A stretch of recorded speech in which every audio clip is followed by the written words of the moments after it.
It's the Infinite Podcast. Go tell your friends. It's the Infinite Podcast. My God, it never ends. It's the Infinite Podcast with Rob and Court the Kid.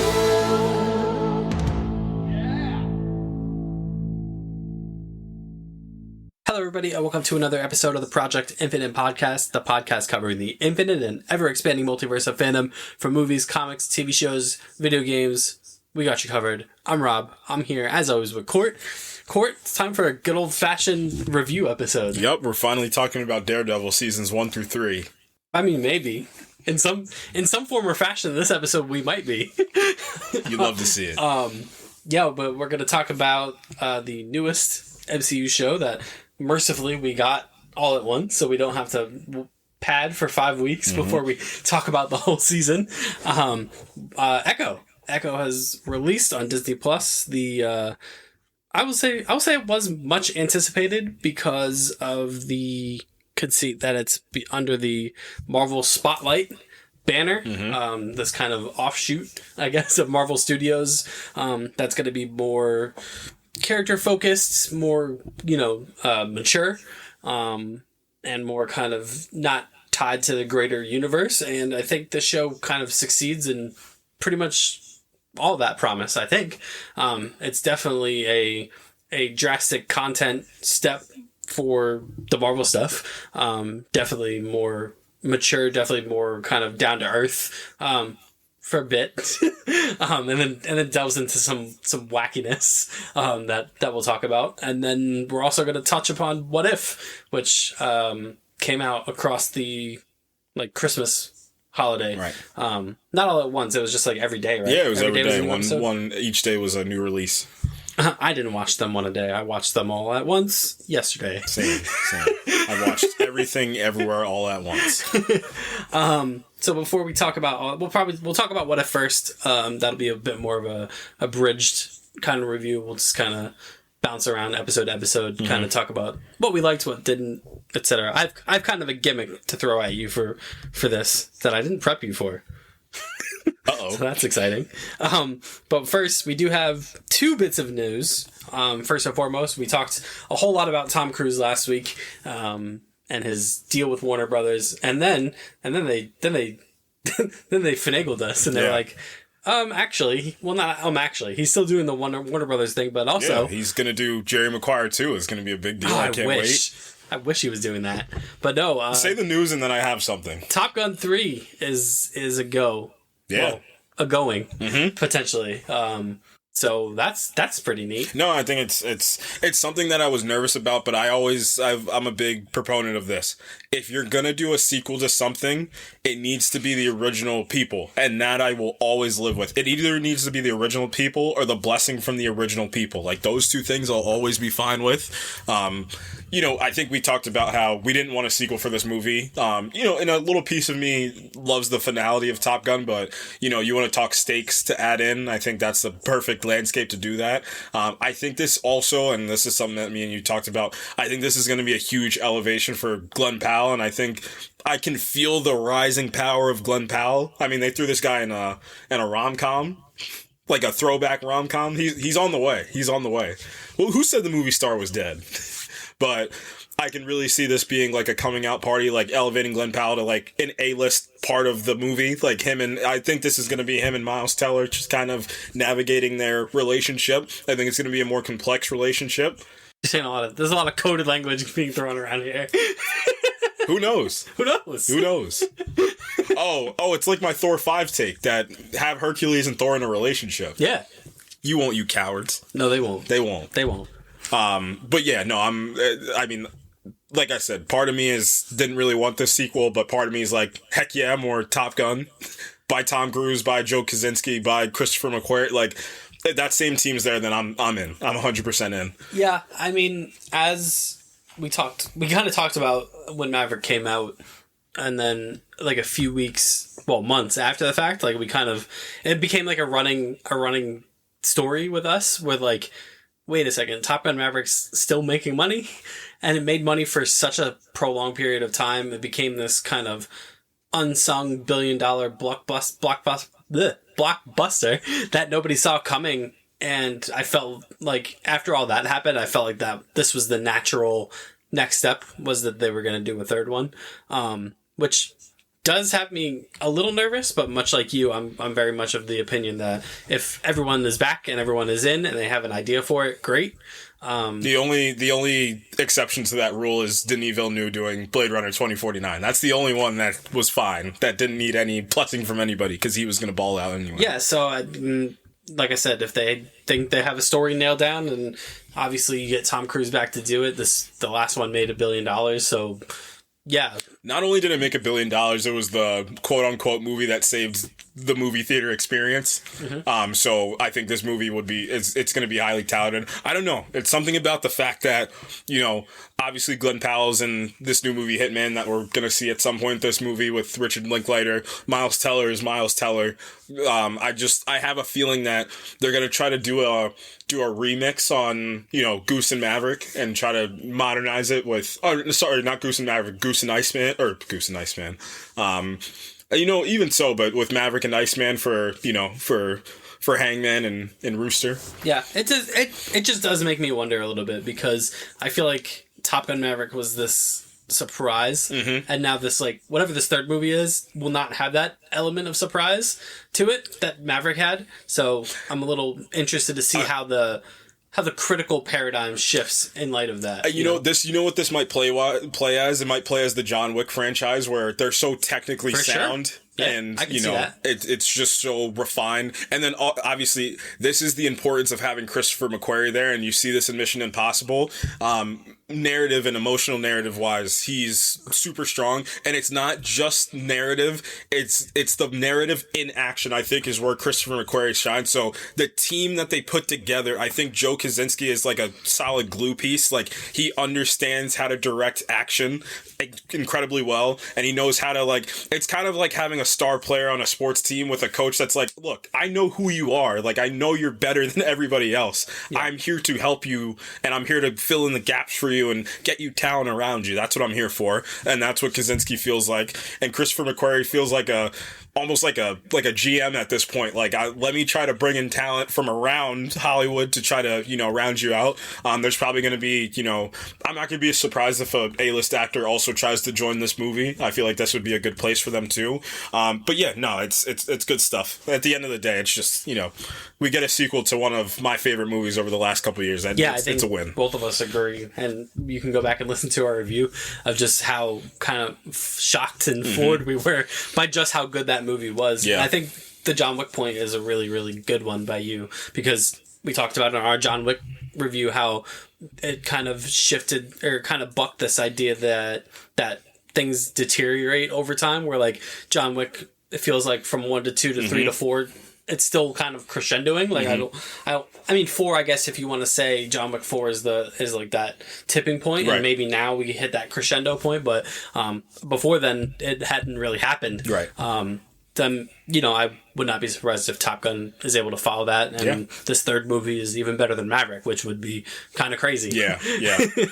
And then our second bit of news. So, you mentioned Daredevil. Speak his name and he shall appear. Mm-hmm. So we talked about over the last couple of weeks of this kind of rebuilding going on at Marvel Studios, and Daredevil Born Again was one of those rebuilding projects, essentially, where, things we'll never really know, I guess, what the original story was or is behind that show. But whatever it was not good. Right. And two of the reasons that people were already skeptical is that Deborah and Woll and Elden Hansen would apparently not be returning. And people were like, that doesn't make any sense. Like, you're going to bring back Vincent D'Onofrio and Charlie Cox, but you're not going to bring back these other characters, or you're going to recast them. And it's funny you say that, and this is going to lead into the Echo review as well. And it's the importance of why your side characters are so integral to narrative, and why, they have to bounce and play off of your main characters so well. And I was just, obviously, I'm obsessed with this Daredevil show, so I watch it every once in a while, and they are magnificent. Specifically Deborah Ann Woll is, she is magnetic, and she got her own episode. She got her own episode, and the fear around that was a couple shows had tried that. I mean, specifically the most infamous one was the Stranger Things not anthology, but the Stranger Things backdoor spinoff, right? thing. That never happened. But then, her episode in Daredevil season 3 was so important, and it's not important it was important plot-wise, but it's character-wise and why she is the way that she is at this point, too. It's just, it was awesome. And I'm just so glad that they retcon this. And also, in Echo's defense, I do think that, what we got out of Echo does help this show a little bit in just kind of the structuring this show, and not narrative structure. I mean, actual, structure of how to build this show. Like, what are you trying to build? And I'm glad, you see this with Mahershala Ali's Blade. Like, sometimes things need to need to be destroyed before they can be rebuilt properly. So hopefully that's a win. Both of them are back, and back with reason. I think the original plan was they were going to be dead. Like, they were going to be killed off screen, and Matt was going to have to deal with that. And then Matt wasn't going to suit up for 5 episodes. Like, I just think all those things are wrong. Like, those things don't... We've gone back to the drawing board. The Punisher showrunner is now the showrunner for this Daredevil show. First ever showrunner for a Marvel series. Right. As we discussed, the Loki directors are behind the camera. I love for this Daredevil show. That's great. And again, you're only as good, movies and TV, there's such this collaborative effort, and that's why this might be the most important statement for it. You're only as good as your team, and the team that they seem to be building, and it is cast, and getting the two of them back in there is super important. We're going to talk about it in a little bit, but Vincent D'Onofrio it's just the fact that he's always great. He never will have a lacking performance. Even in Hawkeye, where we didn't I think we can agree, we didn't love him in Hawkeye. I'll tell you, it wasn't Vincent D'Onofrio's fault, and if anything, he felt like Kingpin in Hawkeye. So, what they're building there seems much more core to what Daredevil is, and I think they are gonna understand how important, how influential the Netflix stuff was, because I think the plan was gonna be, we need to distance ourselves from the Netflix so it fits more into our Disney Plus mold, but now. I think Loki helped with that too, because Loki doesn't necessarily feel like the rest of those shows either. And Disney Plus has since added they added the Netflix shows a while ago, but now within last week they added them to the timeline, which opens up a whole nother avenue of possibilities. Right. I know. John Bernthal has been more vocal in the past weeks about talking about the Punisher. He is in Daredevil Born Again anyway, but yeah. I think the smart thing to do is just make sure he gets his show. Like, lock down John Bernthal, because he's one of the best actors on the planet. And it just feels like with them totally revamping this Daredevil thing, from him showing up in Spider-Man No Way Home to him showing up in Echo to Kingpin kind of being all over the place, it does feel like that this Daredevil thing is going to be some type of cornerstone for some type of thing that they're setting up. Yeah, and I think this is all going to come to a head in Spider-Man 4. I think there's discussion around it that they're probably like, we need to maneuver it in a way where A, it takes a little bit of that Netflix influence, B, we get everybody back to a capacity where, and the person that needs to be redeemed the most is Danny Rand, and that's a point I'm going to make in a second, but we need to get them back into a place where they were there the whole time, like on paper, and that's, a move is like outside universe, like putting them in the timeline order. That's going to help with a little bit. Some people might never seen the MCU. Now it's going to help a little bit. Like, okay, now here's these shows that are canon to the MCU. Yep. And then, what they might do is like, if I'm them, my second move is I'm doing that Heroes for Hire show, but I'm going full send on who Danny Rand and Luke Cage are. Like, I'm making sure, especially Danny, because I still like the idea that the second Shang-Chi movie, you have Shang-Chi's mother's realm be one of the capital cities, and you do Danny Rand tried and true, and have this be, what's his name? You have, what's Danny Rand's real name? Finn Jones. Yeah, this needs to be like the Finn Jones is back and he's the best he's ever been. Like, no, this isn't like Danny Rand, corporate Danny Rand that walks around shoeless. And no, this is like the Iron Fist. Like, go get, I forget who it was that did the Immortal Iron Fist run, but like, pick that book up and do exactly what that book does, because that's the best that Iron Fist has been. Like, just do that. Stay tried and true. I just watched that Heroes for Hire episode. We talked about it. It's so incredible. In Luke Cage season 2, it's like, but it's so simple. It's not complicated. He's fully formed of himself. He's fully aware of himself, and he's confident in his abilities, and just him working off of Luke, it's like, you can get a whole show off of that on Disney Plus, and people would watch that. I agree. Get Jessica Jones back in there too. Oh yeah, I mean, getting Kristen Ritter in is a layup. Yeah. She's magnificent as Jessica Jones, and I think there's a lot of. I think we didn't really see her interact with a lot of characters other than her own characters, besides Defenders, right. And I thought she was one of the strongest points of that entire miniseries. Was her, especially her and Daredevil. Yeah. Yep. Because they have such a great natural point of contention with one another, where he's all kind of like gung-ho about being a vigilante, and she's like, ugh. And also, every aspect of their life, because their jobs are much like they do have to a bit of contest, because he's a defense attorney, and her whole thing is like, She's a private eye. I'm a private investigator. Like, if I need to find something, I'll just find it outside of like the law. He's a Catholic. She's a drunk. Yep. It's so good. It's so perfect. Yeah, he wears a mask. She wears a leather jacket. Right. It is really great how they bounce off one another. But yeah, I think it's great that Deborah and Woll and Elden Hansen are back. Like I said, I think it signals this importance of nailing this Daredevil show. Yeah. Especially going forward. Yeah, and the rumor is that Muse is going to be the villain. Muse is a much newer Daredevil villain. I mean, what Chip Zdarsky did with Daredevil from 2019 to 2023 was just absolute. I mean, it set up the whole Devil's Reign thing with Fisk, like that. Like, it made Daredevil into an event chapter in the MCU, like a huge event. And Mayor Fisk, the deletion of vigilantism, which I do think is going to be a big plot point in Spider-Man 4, if I think they're going to do what they're going to do, because I think they realize how popular Daredevil is and how popular Charlie Cox is. Like, I think they are going to get him with Tom Holland in the movie and have Fisk be the main villain of this movie, because you could do your other things, but I just think this might play a little easier. And then that finally gets Vincent D'Onofrio back as, the tried and true Kingpin. Spider-Man's now on the street. He's finally the friendly neighborhood Spider-Man. Perfect time to put him against just a normal guy. Like, no powers, no mech suit, nothing. Like, just a guy that's power hungry. Like, this is like that's like that. It's like the DLCs in the Spider-Man PS4 and PS5's games. Like, all this is street level. Like, this is a big aspect of Spider-Man's character. Yeah. So, and I do have a couple Fisk things that I'll bring up when we talk about him with Echo, because I think the Daredevil thing is going to be a big. We'll save it. I'll talk about it in a little bit.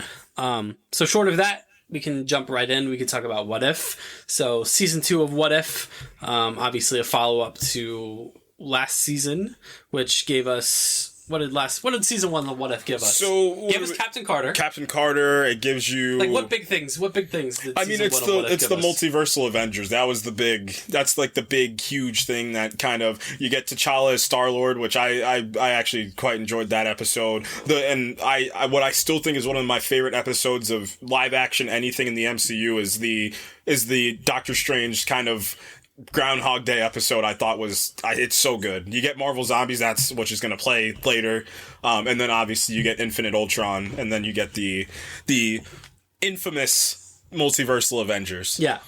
So then we get season 2. So basically, how I wanted to do this was you got. I do have a gimmick. I got a gimmick.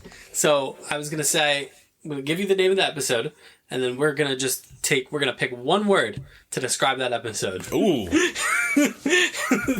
And then we can dive into them a little bit after that. So season 2, episode 1.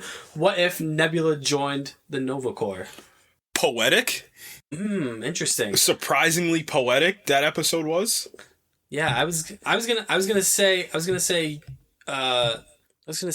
fascinating. Yeah, I was so much more emotionally invested in that. Might have been the most emotionally invested I'd been in any of these episodes outside the season 1 Doctor Strange episode. Like, It's such a good way to start because it plays on the whole fact like there needs to be substance to the things that you do. That's one of the things like let's just take She-Hulk for example. Like I think that was one of my issues. Like I'm lacking some sort of substance from around, and like it immediately is engagement in Nebula, engagement in Xandar. Like there's sad things happening. It's a bit somber almost, but there's like that little bit like piece of hope that they tug on until you get to the end of the episode. It was a surprise. It was a surprisingly poetic episode of Marvel television. Yeah, it was fascinating to me because it obviously draws heavy inspiration from Blade Runner. Right. Mm-hmm. Definitely felt very Andor-y. It felt like this like 80s landscape. Like I can't explain it. Like it was just there was something about this episode that I just really clung on to and really enjoyed. Yeah, and I love this idea that like Nebula. So, quick synopsis: Nebula, Ronan kills Thanos. Mm-hmm. Thanos continues to be the Kenny of the the Marvel because there's more of that in the season 2. Yeah. So Ronan kills Thanos, leaves Nebula for dead. She's rescued by the Nova Corps, and she essentially grows up in the Nova Corps, becomes a corpsman, and she really tethers herself to the ideals of the Nova Corps. Like she like gives her purpose. It's such a good hero's journey too. Mm-hmm. Like it's like the classic story circle thing. Mm-hmm. She fits that probably some of the best I'd seen. Like and I feel like when they bring in the live action actors for these things, it can be hit or miss. But I thought Karen Gillan did a really, really nice job. She might have been my favorite out of this season too. She's up there. Yeah, she's up there. She's really great. Surprise Jude Law appearance. Yeah, Jude Law. I actually couldn't believe that Jude Law did that. I was very, very. He surprised. returns as Yanrog, who maybe his conceit was just like I'll voice this, but I get to get my own Star Wars show, and then they gave it to him. So he double crosses her. Mm-hmm. Also double crossing her is the Nova Prime. Yeah. And what's her name's not back. No, Glenn Close, no. Glenn Close should have done it. What are you doing right now, Glenn Close? But yeah, I thought it was a pretty neat episode. Mm-hmm. I think it was a good start. Like that's a good way to start the season. Yep. Episode 2. What if Peter Quill attacked Earth's mightiest heroes? One word to describe that episode. Can I do a hyphen? Sure. No. I'm gonna give you this. What about this? Give me your word. Nostalgic. That's good because the 80s are great. Not just the 80s, but a time in the Marvel Cinematic Universe where make villains great again. Make villains great again. Because Ego is Kurt Russell, man. Kurt Russell's cooking on Amazon, or he's cooking on Apple TV right now with his son. Kurt Russell, man, what a performance out of him. Reminded me of just like Ego, man, one of the best villains we've ever got in the MCU. Mm-hmm. Because they basically do Guardians 2 again, but just attack it from a slightly different angle. Mm-hmm. And I really enjoyed it. It was like if the Guardians and the Avengers mixed and had a movie together earlier. Yeah, and my only, and I'll save the question for the end of the episode, or the end of the recap, but I was surprised with how well that all worked out. Mm-hmm. Surprise performance. Lawrence Fishburne is in this one. Oh yeah, because Bill Foster. We had saved that like who's the MVP of the season. Can I give you a statement instead of a word for this episode? Sure. It's never too late to persevere. Because I think that Peter understands that. I think that Hank understands that. Michael Douglas. I think that was an important thing to happen for him to see this kid. It's almost like it's never too late to start. Bucky also has to deal with that. It's never too late to start over. This is a great Bucky episode. I texted you immediately. I was like, I don't know why I loved what they did with Bucky in this episode. Because, I think that who was it that knew? I think Peggy and Howard kind of knew that was Bucky. Like they had a feeling that it was Bucky that whole time. And I really enjoyed it. I really liked it. He's like this. What did I say? I was just like, it's like Russia. It's like when you get a loan in soccer. Like they loaned him out for Russia just lent us the Winter Soldier for a game. He's on a 10-day contract. Yeah. But yeah, no. I think the first 2 episodes of this season 2 were pretty up there. I think they were pretty high standards. They felt pretty focused. Yeah, that's a great way to put it. They did feel very focused. They felt very focused, and I enjoyed I love the resolutions of both of them, I think. Especially this one with, again, Michael Douglas, man. I thought he put up one of the best performances of anyone in season 1 when they did the what if Ant-Man was a lunatic, killing all the Avengers. Yeah. I thought Michael Douglas was great in that, and it just it pains me in a way that he's so good, because I'm like, shoot, imagine if he was able to be. I just thought Ant-Man like that a couple times in the MCU, because like. Nothing against Paul Rudd. No. But it's two different versions. That's why it's nothing against Paul Rudd. It's two, because I mean, I had my idea. This was back, way before this podcast was incepted. But I always had my idea of not de-age, but you find two younger actors and you put, Hank and Janet through the quantum realm, and then they come out with two like A-list actors come out of the other end, and you're just like, well, now you have your Hank and Janet for the MCU now. Yeah, I just think there's a lot of stuff. Zack Snyder would have done that. There's just a lot of stuff with Hank Pym, and I think, across all of his performances as Hank Pym, besides Ant-Man Quantumania, where we've talked about it, he just becomes crazy ant person. Crazy grandpa. He's just crazy grandpa. I think there's a lot there with that character, and I think he plays it so well, both in live action and in animation. There's like this brokenness that gets sort of solved, and then he needs to solve that. It's like stuff that you would expect out of the live action stuff that doesn't get delved into. And it's just unfortunate that, he's the age that he is and is not able to fully explore that. Yeah. As Hank Pym. I also like the Hope and Peter stuff. Again, it felt very like 80s movie. Like, that's exactly how it felt. And we still got they still gave us the Guardians 2 twist of Ego saying that he killed Peter's mom. And again, and I love how some things are constants. Like, that's still like, what? Like, also T'Chaka too. Yes. He also was great. And like, I love how he played almost like this, like, job done, but I'm a little bit more fun than T'Challa is. Like, I'm a bit more fun. Loved Thor in pretty much all of these. It's great. It's good stuff. They kind of returned Thor to that Thor, like the Kenneth Branagh Thor 1. Yes, they did. Thor across a bunch of episodes. Because that Thor is just business. Like, it's all business. I'm disillusioned by Odin. Like, I'm just a very straightforward person. Yep, and we get a little more of that in an episode a little bit later. Episode 3. It's a Christmas episode. What if Happy Hogan saved Christmas? My word for this was fine. Yeah. My word for this is hammer. Yes, that's a great one. Because when you ask me at the end who the MVP of all of What If Season 2, it is Sam Rockwell as Justin Hammer, because he is outstanding. And why can't we this is the villain we need back in live action in the MCU. Yes, I agree. 100% Make him the main villain of Armor Wars. Like, I don't think that's because it's going to be Alden Ehrenreich. It's probably going to be Obadiah Stane Stun.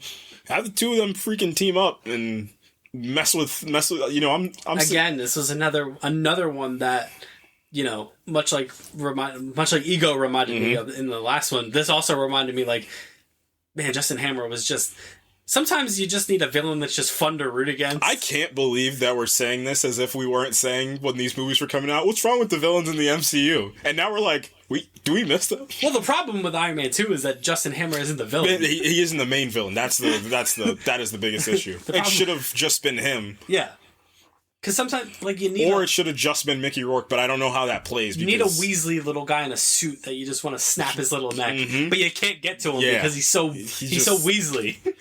That's, like, the best kind of villain. It's, like, not the necessarily, like, formidable ones, but the ones that, like, they keep slipping through your hands. They're so annoying, and... Well, that's how I think they're going to play Maxwell Lord in the DCU as well. Like, just that, like, annoying, man. Like... It's a great archetype. What did you make of Happy Hogan becoming the Freak? I think you said it best. Fine. It's fine. Yeah. This was the Christmas episode. It was fun. I liked it. Kat Dennings came back. She was putting up numbers. She was doing pretty good. Colby Smulders came back for a bit as Maria Hill, which I quite liked. All right, episode 4. What if Iron Man crashed into the Grand Master? You want to know what my word is? DLC. DLC is good. My word's gonna be shenanigans, because that's putting. And this is the only time I wish that Robert Downey Jr. would have been I there. thought the same exact just thing. because Robert Downey Jr. and Jeff Goldblum going at it would have been. You read my mind. Absolute money. You read my mind. Would have been great. Watched that whole episode going, man, I wish Downey did this. But yeah, this is DLC. It's a continuation of season 1. It's the lost episode of season 1, essentially, that they kind of repackaged as a season 2 episode. We get to find out how Gamora got to be on the Multiversal Guardians of the Galaxy. And Because she did just show up and they did a big Mad Max basically in this. Goldblum is outstanding. He's his best Goldblum in this. It's awesome. Couple cool things. Gamora, I did like the kind of arc that her and Tony go on, where like he's, you know, even though like, I don't know, did you feel like, I'm diving into this animated show way too much, did you feel like he kind of like accelerated his character arc a little bit? For Tony? Yeah, because this is Tony fresh off Avengers 1. Well, I mean, it's like the radicalization of like, and then he was just kind of like, no, I'm a hero and I'm doing the right thing. Well, it's almost like a remix on like the whole Age of Ultron arc, because the Age of Ultron arc, because it's like the Age of Ultron arc, in my opinion, is like an amalgamation of like the fear of the end of the Avengers. It's like the triumphant fear, if that makes sense. Like it's kind of like a, you know, an undue statement, but the, you know, that fear of, you know, what if this happens again, mixed with the Iron Man 3, like, well, you know, I'm going to try to protect what I have. He lost what he had. He did lose Pepper, and and the conceit was like, well, now I can't get back. So, like, it was kind of like but it all happens in the second half of a 30-minute episode. So you have 15 minutes for, like, years of development, but that only takes place in so long in that episode. Yeah. And, Thanos dies again. Thanos does die again. Gamora kills him. Why is that just the running joke? It must be, right? They had to have like had a dartboard in the studio, and they were just like, "What's the funniest plot thread we can pull on for the whole season?" And somebody wrote, "What if Thanos just like outside of 616, Thanos is weak?" I thought Thanos was weak. Kill Thanos. I'm here to save my girl. So yeah, Thanos dies again. Iron Man he leaves Valkyrie in charge of Sakaar. Tessa Thompson came back for a bit. Mad Max Fury Road. Yep, it's very Mad Max. It was very fun. I like that they remixed the Grandmasters contest to a race. That felt fun. I like that. Yeah, it was pretty good. I like that one. Episode 5. What if Captain Carter fought the Hydra Stomper? My word is saturated. Because what is this character? My word is phase 4. Is that my statement? This feels very phase 4. I don't know any other better way to put this. Like, it feels very out of place isn't the right thing, but it's like, I just don't know what this character is. You know, I think you know what this episode also is? I think this episode's also tonally off, because I feel like you should have played into the Winter Soldier aspect of that. Specifically with Peggy, you should have played into that even more. But then they took we're going to go full set. We're gonna talk about it in Echo for a little bit of things that don't fit for what we were promised, and also because I'm gonna take out episode 3 and 4 when I'm looking at this whole as a whole for a second, because episode 3 is a Christmas episode, so that's fine, and episode 4 takes place outside of everything that was happening. Like, to get episode 1 and 2, and to me to have that investment, and then 5 just feels like the train derailed just a little bit. Just a tad. Well, episode 5 starts the through line of the finale. Right. Which we're going to start ramping up to, essentially. But, yeah, man, it's saturated. Like, I feel like that first Captain Carter episode where we first see her in season 1, I felt really did a great job of why her being the super soldier is different from Steve. And I feel like they kind of lost it a bit. Like, I feel like now, and what she continues to be for the rest of the season, is just a British version of Steve. It's even further than that, in my opinion. It's not only just this British version of Steve. She's just Captain Carter to get the name Captain Carter in there, because they already they already planted the seed that like, well, now this is just British Captain America. Like that's it. That's all she is. Exactly. At this point. Like I feel like the depth of her character is gone. Like there's no subtlety that first anymore. Episode really, the first episode she's in really has this kind of, she has this roguelike kind of like Robin Hood-esque-ness to her. In the first, like, she's having a good time. She's flipping and dipping with the shield. She's cracking jokes. And I'm like, oh, I like this kind of take on it. That's and now, not Steve at all. That is not Steve. Right. And now I feel like, you know, with this episode and the subsequent one she's in, she's just Captain America. Like, she has the same ideals. She has the same, like... abruptness, like, we need to do the right thing to do the right... Like, yeah, never give up. I can do this all day. Like, what happened to you? Like, what happened to season 1 version of you? And that works for him, but I don't need to see it again. That's why this is character. What If. I don't need to see Steve... It's not, what if somebody just happened to get super... Like, why is this different than you? Yeah, so, I mean, we're going to talk about her more because she shows up in a bunch of other episodes. Because at the end of this episode, plot twist, she gets Scarlet Witched into another dimension. And then we get to episode 6, which is the one that I was personally looking forward to the most when these got announced. So, what if Kahori reshaped the world? My word for this is ambitious. I really like this. The whole episode is subbed.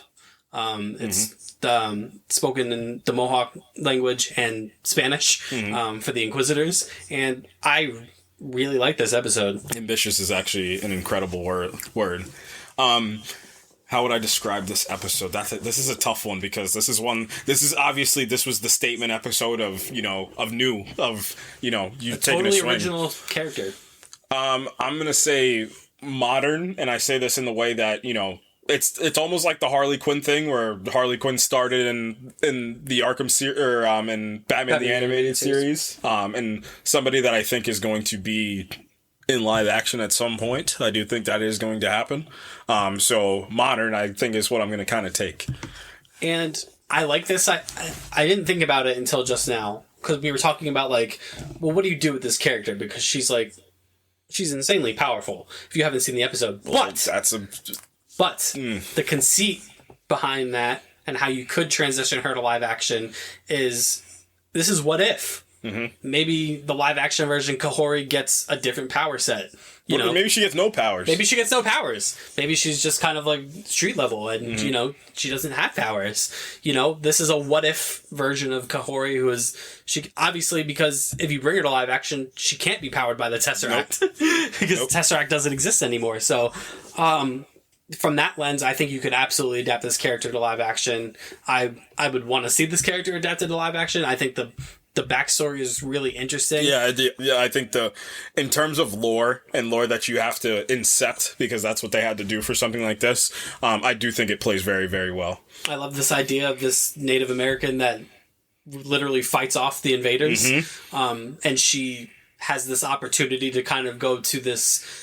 I got Avatar vibes at certain parts, especially when she goes to the Skyland and she meets her her compatriots, and they all basically tell her like, hey, this is essentially heaven. Right. Like, we have all these superpowers and we just kind of hunt forever and everything's great. And she's like, well, everything's not great.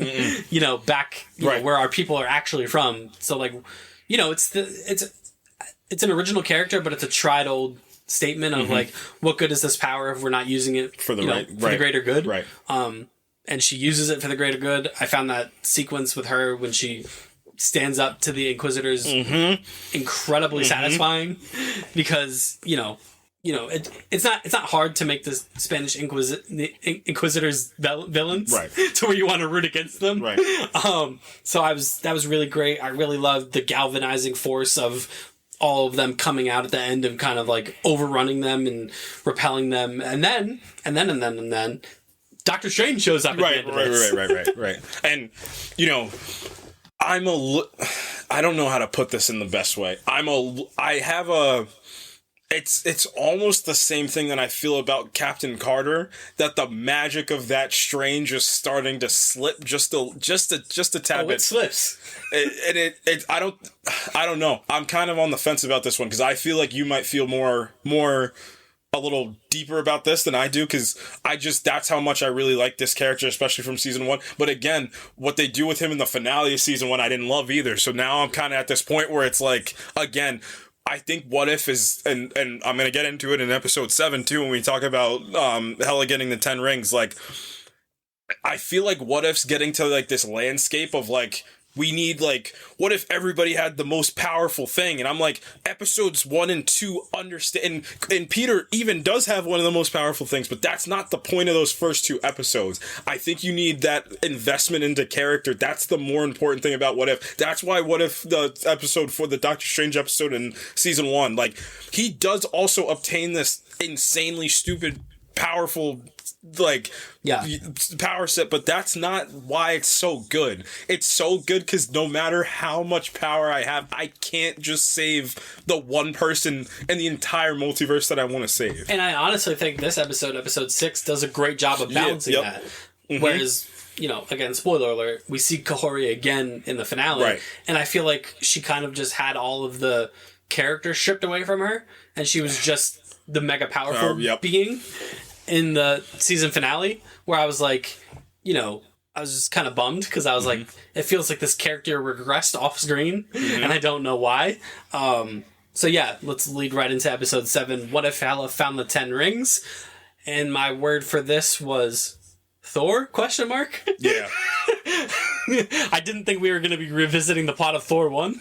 But we did. And I do like that idea, and I do like throwing Cate Blanchett into that a little bit of like, and it's also, where do you find it? Like, I do like for What If, like, when these different factions of the MCU start colliding with each other, and this was a fun one. Like, Thor's faction of the MCU mixed with Shang-Chi's faction of the MCU, like, that's cool. Like, that's some fun stuff. It wasn't Tony Leung that was, which I wish it was. I wish it was too, yeah. I think he's so good as Wenwu. But yeah, I mean, I think the word that I had for this one was like conflicting, because again, it's like these power sets that's what I just feel like these episodes started turning into. Like, we need to arm everybody with the most insane power set for something. I'm like, oh, we'll get to it. We'll get to it in episode 9. What happened to all the character development that you had? Like, you were leaning so well into it, and you just started taking it away just for the fact of like, we just need this, so that then when the Watcher pulls everybody together, everybody's all powerful and it's all cool. And I'm like, it plays into a cool factor, but is this going to stay? Like, is this going to stay in anybody's mind? Yeah. I did like that we got a little warmongering Odin in this. Oh, maybe the best version of Odin is when he's like paranoid and like shout out God of War, Ragnarok. This had tinges of kind of that God of War Ragnarok version of Odin, where he's the All-Father. He needs to know everything at all times. Two bad dads. Wenwu's a good dad, though, in this one, the whole time. He's a great dad, honestly. He great. Uses the 10 rings to protect the world. Cool. And maybe he was never that bad of a person. Maybe you should have just not killed his wife. I did like the through line of Hela being like, I'm just going to turn on you, right? Yep. To like literally everyone she talked about. Yep. That doesn't play if it's not Cate Blanchett too. No, if that's not Cate Blanchett, it would have become very grating, but we'll allow it. I really enjoyed her. Anthony Hopkins was good as this different version of Odin. Like, basically Odin if he never learned compassion. Which, did he? Kinda. I mean, it's because of Loki, but... And then he does at the end of this, where he was like, thank you, Hela. I do enjoy the conceit, like, Odin, like, went through all these great lengths just to teach her a lesson. Even down to the point where, like, I invaded Midgard because I knew you could become this. Right. And she turns into, good Hela. Hela the White? Hela the White, yes. She does a Gandalf. God, I love Lord of the Rings. I was like, oh, that's how her powers work, I guess. Save that, because that'll be important. Episode 8, what if the Avengers had assembled in 1602? So this is a continuation of the Captain Carter episode. The Scarlet Witch of 1602 has dragged her to this dying universe, essentially. There's an unknown kind of rift happening. We get more warmongering Thor in this, which I liked, where he was like, oh, my sister. And he's like, well, I'm in charge now, and angry about it. I like this version of Thor. Well, anytime Thor's about business, it's not as fun as like Taika Waititi's Thor, but it's more plausible. It's like, all right, I'm too old and too powerful for this crap. Man, I'm over it. And then so we get this is an odd collection of characters. I know, but to be honest, I don't hate this episode as much as I should. Oh, what was your word? What was your word for this? These are like, I guess this is a good way to measure like a review for the season. Like, as the season gets deeper, it's tougher to gauge because I feel like character wise, it's tougher to gauge. So I can't gauge the episodes as good. But how do I put this? What's your word? What did you pick? You threw a curve. This was like maybe one of the best curveballs you've thrown at me. Unsatisfying. Unsatisfying is fine. I'll live with unsatisfying. Amalgamated, like it just feels like. Again, and the same thing happened in season 1. The same exact thing. The only thing that saved that episode 8 is the fact that it was Infinite Ultron was so goddamn cool. That's the only thing that saves it. Because again, it's like, all right, and to your point, we're gonna get these weird collection of characters. Like it flows so well in the Peter Quill episode and episode 2. Like getting all those characters into place. Like it just feels like at this point, it's just like. All right, we're just gonna pluck these weird people from different times. Yeah, and then, happy. I don't even want to. On one side of this, one faction is Thor, who's the king. Previously, Hela. Hela was queen, and then she got sucked into a rift. Right. So we have Thor. We have Loki, who's kind of not on their side. He's like. I mean, same. It's Loki. Yeah, it's Loki. Scarlet Witch, Nick Fury. In 1602. Yes. Tough time for him. Brother. You earned all the you have earned all this smoke, brother.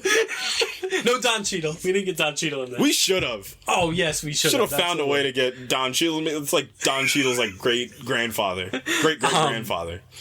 Who else? Happy Hogan is on Thor's team for some reason. And Tony Stark is by himself. He's like a maniac who like no one trusts. Which I kind of.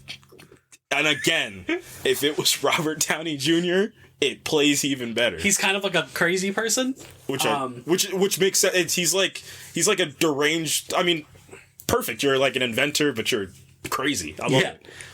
We have Captain Carter, who got sucked to 1602 by the Scarlet Witch to save the universe, essentially. Why Captain Carter out of all these? Again, I mean that goes back to it goes to your point. It's the same thing. It's and then like, the Watcher gets a little more involved here. Jeffrey Wright is there. He's like, Captain Carter, just let the universe die, and she's like, I won't because I'm Captain America now. Speaking of Captain America, yep. Steve Rogers is in this. He's Robin Hood. He leads his band of merry men. Who has Scott Lang? Yep. And Bucky are his men. I like it. I like that group. That I like. That's I fun. love that group because fun. I like. You should have found a way to get Sam Wilson in there too. I feel like that would have rounded it out quite well. Yeah, but I also like. I love the balance. I wish we got more of it of Scott and Bucky. Of Bucky obviously being like the no nonsense, right? And Scott Lang just being like who still has Ant-Man powers for some reason in 1602. Yeah, who knows, man. So the conceit of this episode is they have to find someone called the Forerunner, who's disrupting time, and turns out it's Captain America. It's Infinity War Captain America. So the Robin Hood figure of Steve Rogers is actually Steve Rogers from 2018, who got sent through time because when he fought Thanos, he smashed the Time Stone and it sucked him into the Time Stone. Or something. I don't know how the Time Stone works. He became the Time Stone. I guess is that how that happened? I don't know. It doesn't make sense. And then we get this, and this is why I said unsatisfying because we get again Peggy losing Steve again. Yep. And I'm just like, how many times are we going to do this? Yep. Like you can only pull on that emotional thread so many times. Now you're going to animate it again. They already animated it in episode 5. They did. Oh man. I guess because this is like the prime version of Captain America, I guess. So that's why it's supposed to. But also, we saw the resolution work out. You know what I mean? So like, I don't know. Like the tragedy of their story has already kind of been rectified. And played again and rectified, so. So I don't know, man. And then Doctor Strange shows up. Again. Mm-hmm. And he's like, Peggy, my old chap. Right. We're getting the band back together. Yeah. So come to my thing and we'll have a season finale. Yeah. And have a season finale we did. What if Strange Supreme intervened? And this was, based on the episode title, was not what I thought this episode was going to be. Yeah. My word for this is... Why? My word for this is frustrating. This is just plain flat out. This is just not a good finale of. It's not. This is not. This just is not. This is not how you do finale storytelling. It's just not. So he brings her to the Sanctum Infinitum, and that name I love though. Great name. And he shows off his collection of universe killers that he's collected because he's basically. He's like the arbiter of the universe.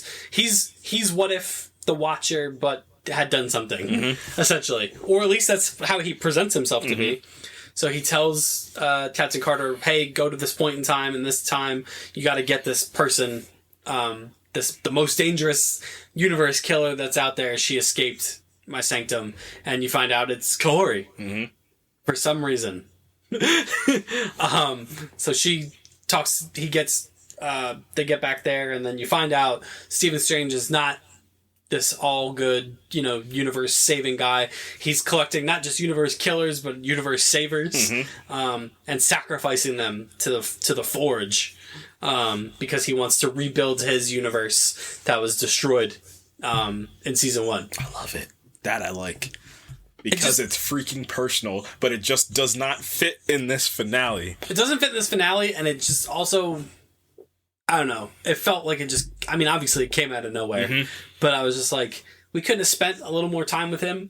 Well, and, and it's funny because I don't like the finale of season 1 either. But at least the finale of season 1 makes sense because there's a central thing that needs to be figured out. Like, Infinite Ultron's about to take out the entire multiverse. Like, that's a problem. He fights the Watcher. Right. What's the problem in this? Like, what's the actual problem? That he's sacrificing people? Yeah. That's a pretty big problem. I know, but maybe I just like this Strange too much. And then this devolves into like just a fun character cameo fest, which I didn't love. Nope. Because we get... I mean, I could sit here all day with all the things that they show off here.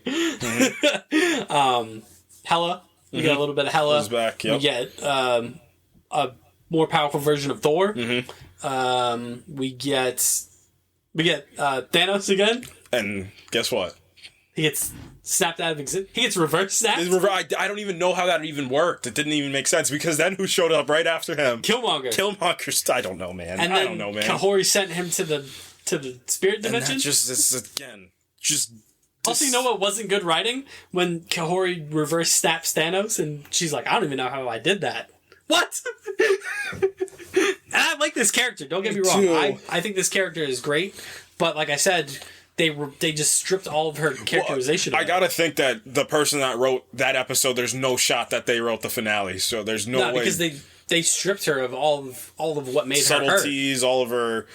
Anything that she had is just gone for this caricature, like the finale caricature that she is. It's like a CW crossover, but like even the CW crossovers kept everybody's character in them. Yeah, she just gets all she just has her powers and she's just using them. And now it's like just unhinged at this point. And now she's this vehicle for Doctor Strange to be evil, I guess.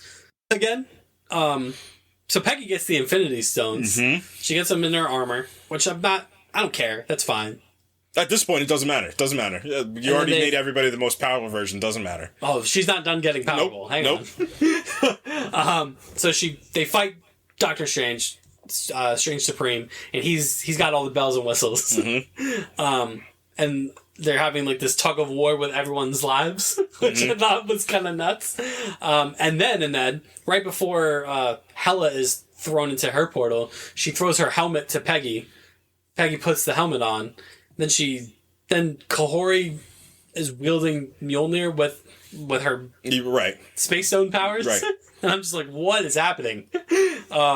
Doctor Strange is holding his own because he's him. He is him. He doesn't know he's Slash because he's only him. And then Peggy grabs a fistful of Infinity Stones and wallops Doctor Strange into a portal, and he separates himself from, I guess, his demonic self. Sure. And then he's like, I did it. Right. I'm redeemed. But like, as I'm falling into this chasm. But like, how? Because he did the Darth Vader, like right. The Darth Vader thing, Okay, but where he was like, "Wait, I'm a good guy now." But like, I changed my mind. But like, Darth Vader had Luke in the room. Yeah, Doctor Strange had Peggy. But like, when was this a thing? Because they're friends. But like, not like that. Like, they don't have the relationship that like Tony and Steve have. Like, what is this? Listen, man, he changed. All right. When? While he was falling into that chasm. That was like 10 seconds. What are we talking about? Late. It's never too late for redemption, man. He just did one of these, and he was like, "I'm sorry, God," and then God was like, "You can come to heaven." Killmonger really just got walked in and got packed up immediately. Yeah, he got sent to the spirit dimension, or wherever he went. Can we talk about Echo now? Wherever she sent him.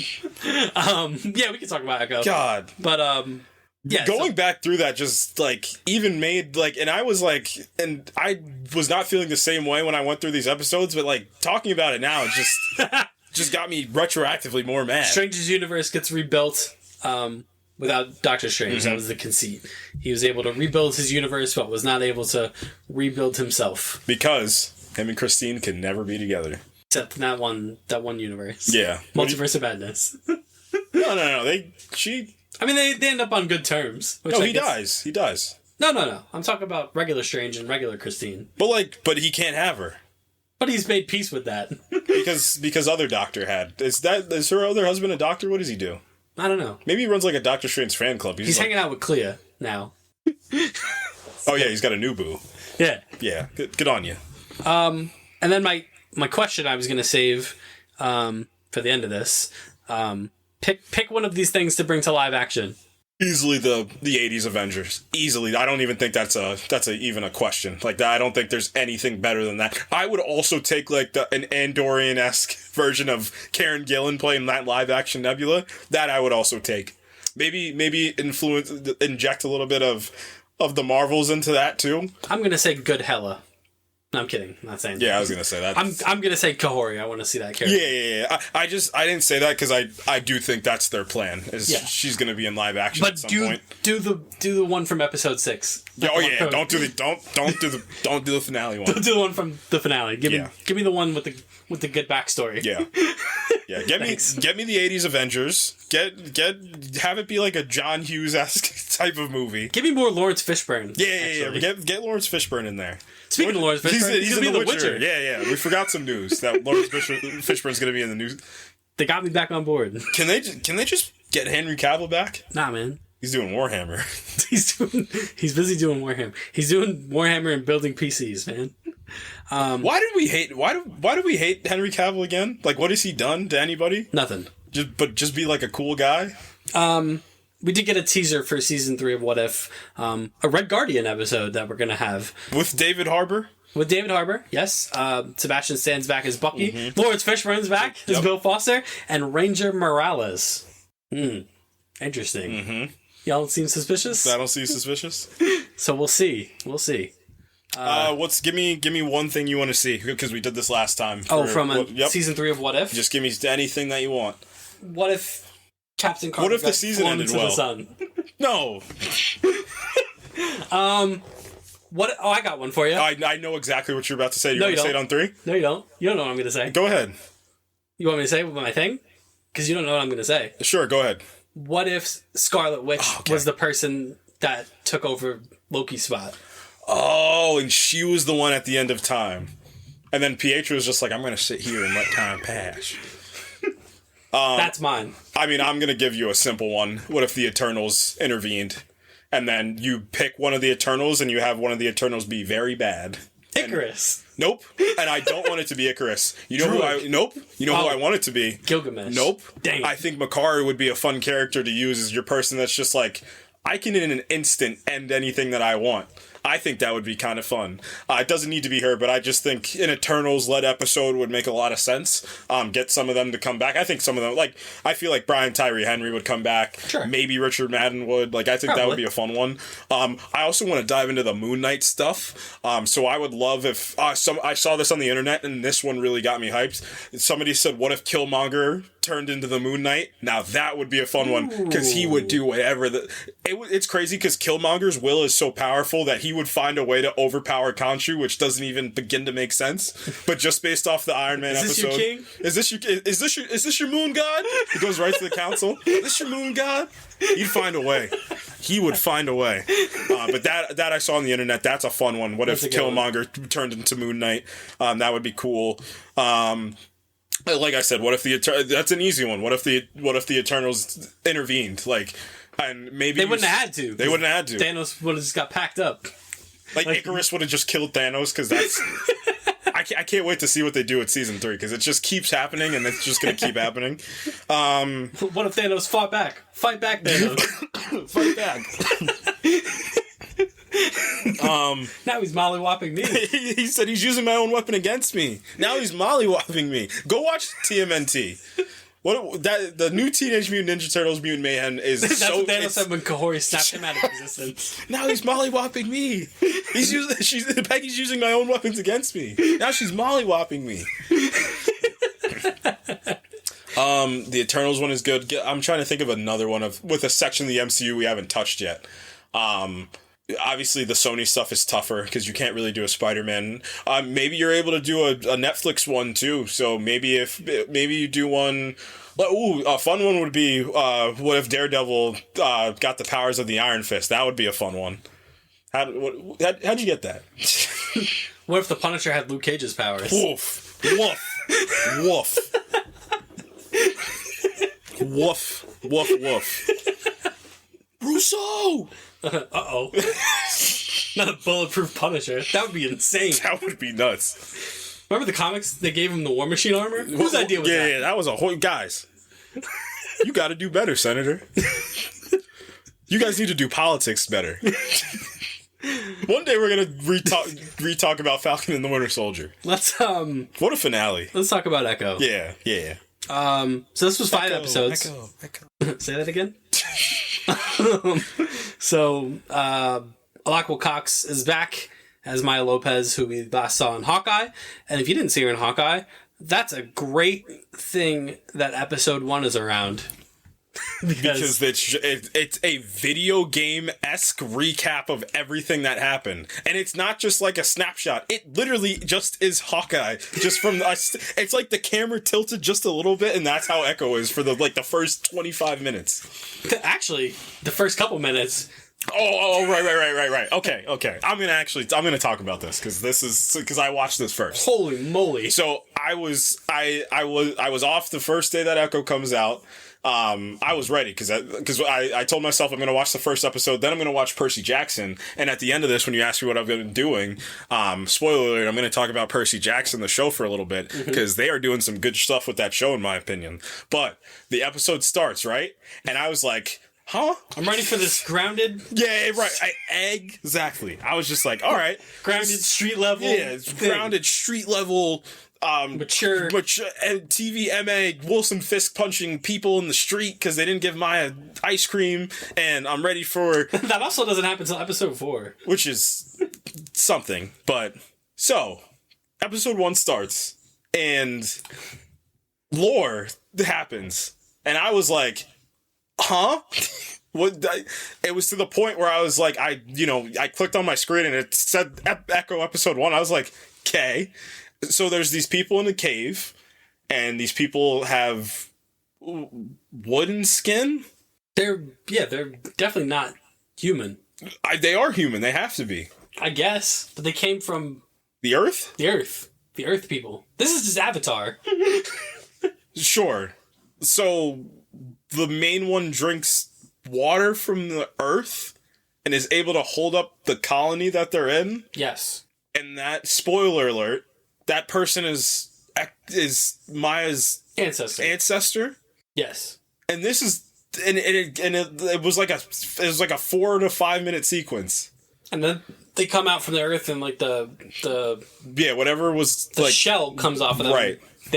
You find out, oh, this is the first people. Like these are the Choctaw people. Right. And that's how they became Native Americans, basically. Right. They were just there already.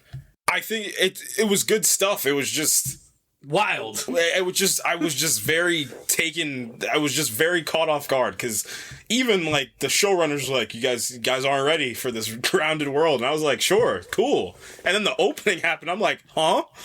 So that was an opening. Then we're introduced to Maya's family. We see her father again, who we know is killed later on by Hawkeye. He's what? Not by what do you mean? He got killed by the Ronin. Yeah, whatever, man. It was Hawkeye. Got killed by Kate Bishop, the Ronin. He got killed by a deaf guy. All right, irony. Man. He wasn't deaf yet. So they basically, we get Echo's origin story, and for 25 minutes. And if you know anything about superheroes, you know that you don't want to be in a superhero universe. A parent. Because Echo's mother is killed in a car accident. How did the clothes get onto the Choctaw people? I don't know. Because the clothes just manifested. Yeah. Anyway. So, horrific car accident kills Maya's mom. And then her grandma's real beat up about this. She blames Echo's father. Yeah, she said you gotta watch out for those Lopez boys. Yeah. So that was mean. George Lopez is somewhere upset. So her father takes her to New York, splitting her from her cousin Bonnie. And then Hawkeye happens. Then we get Hawkeye. We get the Hawkeye sequence. We find out what Maya's been up to. Maya's working her way up Fisk's empire. Right, because you find out that Maya's father worked for Fisk and can't get out. And Fisk is not only Maya's father, Maya's uncle as well. Both worked for Fisk. Yeah. And then Fisk is like... Well, I mean, you find out that... No, you don't find out yet about Maya's mother, the reason that she was killed. Then we we see Maya rising through Fisk's ranks. She fights Daredevil. Well, so she gets assigned to just a little job. The job, and this is where, you remember that TVMA thing we were talking about? This is the first part, because he knocks on the door, shoots the guy in the head. They show the whole thing. I was like, ooh, it's happening. So they do their thing. Maya's fight style still great, and I'm gonna stand by this the whole time, that the best episode of Hawkeye is the Echo episode. It's the best episode of Hawkeye. I don't even think it's particularly close. And they hold that even more true. I think it's funny. I think this part right here, it's this part, and it's a sequence in episode 5 I'm going to talk about, is the best Maya is as this character. It's the best Olenko Cox is. She's got that Netflix grittiness. Right, exactly. And she's just built for this. Like, that's the best way to put it. She's built for it. I love that sequence when she gets into there and she starts fighting those guys. And she, like, discovers herself in the fight. It's so good. It's so good. Then she snaps that man's neck. Yeah. And she's locked in. She snaps his neck and she's like, oh, like, I'm about this. And you know what my favorite part is? When the one guy that, slapped her ass. Yeah. Grabbed her ass. Yeah. Right. And then she hits him. And then the guy she's with, like, good job. She goes back for the second hit on him. I was just like, all right, I'm in at this point. I love that. Because typically what happens is, like, point of view character kills someone and they're like, oh my god. No, she snaps this guy's neck and she's like, oh, yeah. I'm built for this. I'm wired in now. Yeah, I'm locked in. And then Daredevil shows up. Yeah. And he says, I've been watching them all night. How? How? I've been listening to them all night. Oh, okay. All right, okay. That's it. But what I did like about the introduction to Daredevil is, like, they do the Last of Us Part 2 thing. Yes. You get to see the hero through the eyes of the villain. And you're like, uh-oh, this guy's a problem. Like, everyone's like, it's the bad. And then we get just your standard Daredevil fight sequence. It's pretty good. It's so good. It's so good. He's whipping and zipping with the sticks. This is the Daredevil if this is the Daredevil we're gonna get in the MCU, because it's the perfect balance between Netflix, She-Hulk, and wherever. This is it. This is like the perfect combination of all those things together, because he's not as, slippy and dippy as he was in She-Hulk, but he's not as, like, every time I get punched, I gotta take a breath. Like it's the perfect medium. Yeah, I didn't feel exhausted after I watched him fight. Right, which is how I often felt watching I'm not gonna lie. Daredevil. Once I finished this episode, I watched the hallway fight. I watched the prison fight from season 3, which the cinema that they talk about. And that fight is exhausting. Like, this feels like if we get this out of Daredevil in the MCU, this is gonna be some good fun. stuff. He showed off a little bit of his greatest superpower, which is his ability to get his ass kicked. Mm-hmm. And he said, how are you able to do this? I'm Catholic. He shows that off. I love that she's constantly trying to grab guns, and he keeps knocking them away from her. And it's the thing Fisk says to her after the fact. It's like, you stood up to him the longest. Like, none of my men, like, again, like, she's just built for this. Like, she's just immediately... She does a cool bit where she hangs back and hangs her leg like, yeah, her prosthetic. Oh, it's so good. I love it. I love that so much. Give me more of those two together, please. What I think is going to happen is they're going to... You know who she's going to play as? She's going to play as Wraith from Spider-Man 2. That's exactly how their relationship should work. Are they going to... No. Nah? No, she's much too young for him. He said, don't count out Daredevil's Riz. the Riz Master. He can't help himself. He can't turn it off. Once it's on, he can't turn it off. He's not mad. He's a really good lawyer. And then, we get basically the Hawkeye rehash. She shoots Fisk in the face. Mm-hmm. She got her hair done and then shot Fisk in the face. It was an event. That's what I would do. Get a haircut and then shoot Fisk? Yeah. Nice. Right in the face. Right in the face. Good. And then they do the clips from Hawkeye, like you said, but it just made me nostalgic for how good she was in Hawkeye. But and then we get 5 months later. Yeah. And now we're in Echo. She comes back home. Mm-hmm. And she's like... As heroes do. Yeah, she's back home. She doesn't want to see anybody. Except for her Uncle Henry. Out of work-related business, because she had just been... I've been shot. She comes across Biscuits, her other cousin. I like him. He's like... ignorantly funny. He's the comic relief. Right. And he's got a dog. Mm-hmm. I was keeping a close eye on that dog the whole show. Don't even think about it. Don't even think about it. Don't think about you TV MA show. Don't do it. The dog makes it. We're good. They do the cliche hero has to patch themselves up because this is a gritty episode of television. Yeah. And I have flannel on. She's like, Henry, can you help me take Fisk down? He's like, no. What? Are you crazy? Are you crazy? I won't do it. I also like her motivation, where she's like, I just want to be in charge of the thing. I want to be the queen pin. I like that motivation because it shows that she's not like a hero. No. She just wants the stuff for herself. Good, and she should get it. Mm-hmm. And then it's revealed Fisk is alive. Mm-hmm.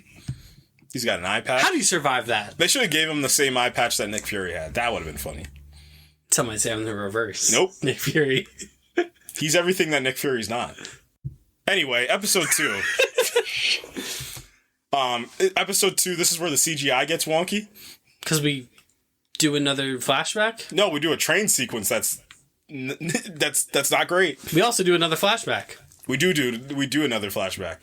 Another ancestor manifest. Well, we didn't even talk about the episode 1 flashback, so it's we did.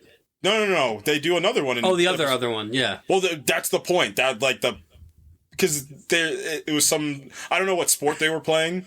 It's basically just stickball. But one of her ancestors channels the first ancestor's power. But I don't.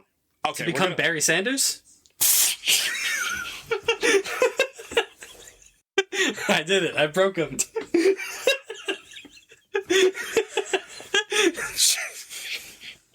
I'm not wrong. Look. I'm not even gonna say anything. So the second ancestor. That's what happens. The second ancestor's prime Bo Jackson, looking like Adrian Peterson out there. Prime Derrick Henry. She turns into. Episode 2. It was in episode 2. Yeah. So yeah, what happens in episode 2? So they're planning a little train heist. Little train heist. Well, not a train heist. A train plant. A train explosion. Well, they know that guy's in Hawkeye, right? The one that was from Tenet. What did I say? The vague Eastern European guy. European guy. Yeah. I wonder what his name is. I like him in things. I like when he just pops up and just is menacing and like, but like in a way that's like you're a henchman menacing. Because he's not a goon, as Daredevil would say. He's definitely a henchman. He is, yeah. He's like in like your video game, like the boss fight that it's not really a boss fight, but you gotta try a little harder. Yeah. You just gotta lock in for a second. You lose once and you're like, ugh. What happens in episode 2? Train heist. Train plant of a bomb so that she can blow something up and make a statement. Fisk. She does. She did. She did. She did do it. Does the train sequence look good? It's dark. It's very dark. Doesn't look great. No. But you also learn about Bonnie, her cousin Bonnie. That she hasn't talked to or spoken with in 20 years? Why is, in the great words of the artist that I can't remember, why are you so obsessed with me? It says Echo to Bonnie. Why are you so obsessed with me? I mean, to be fair... Yeah, it was your cousin that your mom, your aunt passed away and then you just disappeared. For 20 years. For 20 years. And never heard from. Never heard from. And then you're back in town and you're just like not going to tell me that you're back in town? I'll give her that. Yeah. Yeah, she blows up this train. It's great. It's a great bit. I did like that bit. With Biscuits? Yeah, and she gets back. I love Biscuits' ad-libs to himself, actually. I'll give him that. They're so dumb. They're so video gamey. I appreciate it. I loved her getting back to the truck and him being like, I hope whatever you stole was worth it. And she's like, I didn't steal anything. Boom! Boom, you looking for this? Cut to the train arriving and they're like, why is it beeping? Why is it beeping? Doesn't just blow up the train, blows up the whole plant. Like the whole factory explodes. Right. And then Henry gets a phone call, because why wouldn't he? Yeah. And he's like, what did you say that number of that train was? And then he meets Maya, and he's like, what did you do? What are you doing? What did you do? And then she did the Batman Arkham Knight line, evening the odds. This is basically what happened.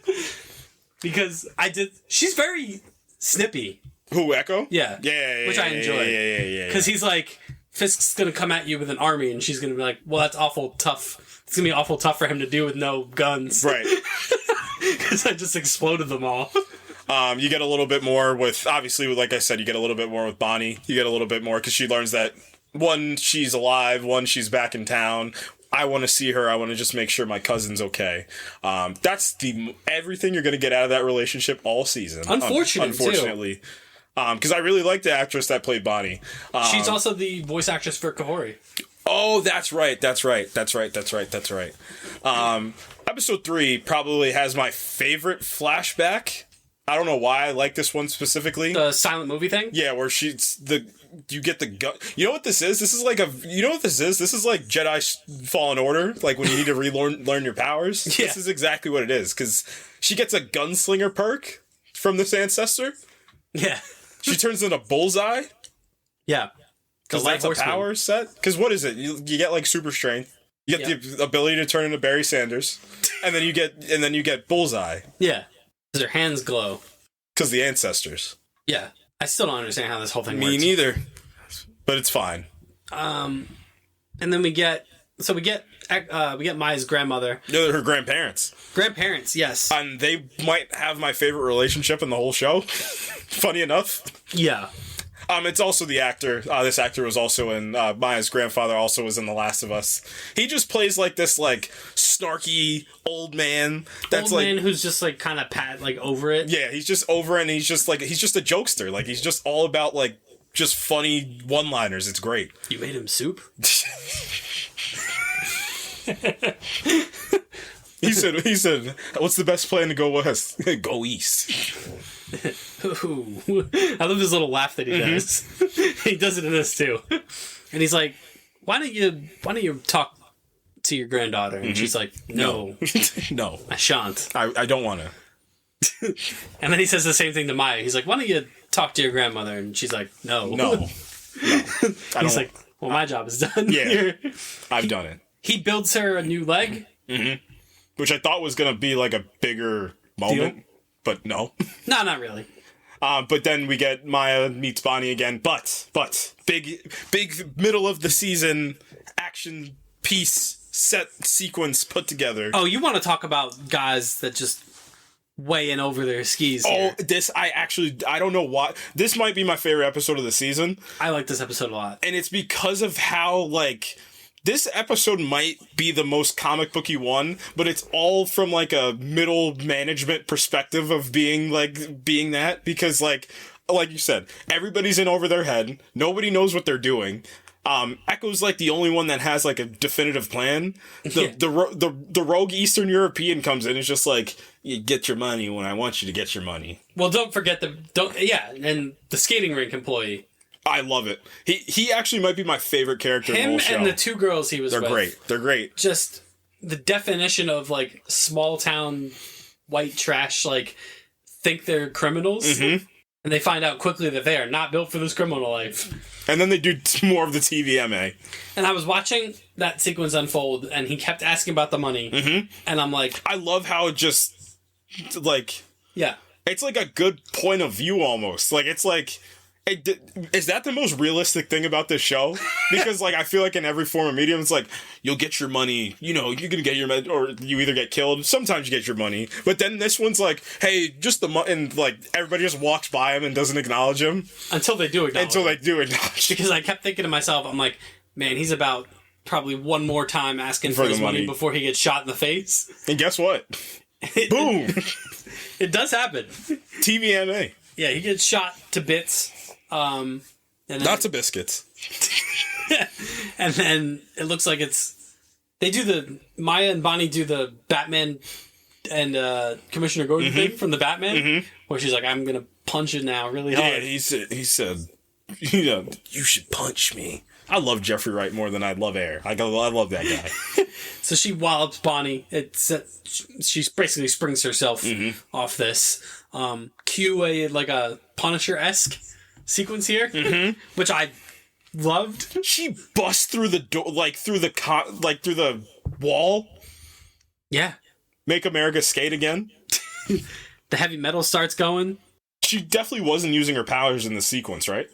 She doesn't use her powers until the end bit. She doesn't even know what powers are. No, she could just fight good. How did that guy roll so far? How did she propel him so far into the rink? Because she's just like that. She's built like an ox. Maybe she should play Abby. You know what? I would be on board. Like, all you got to do is retcon Abby. Nope. You know who who she should play? That 6'5" woman that's part of the Scars in Last of Us Part 2 that Abby just boxes for.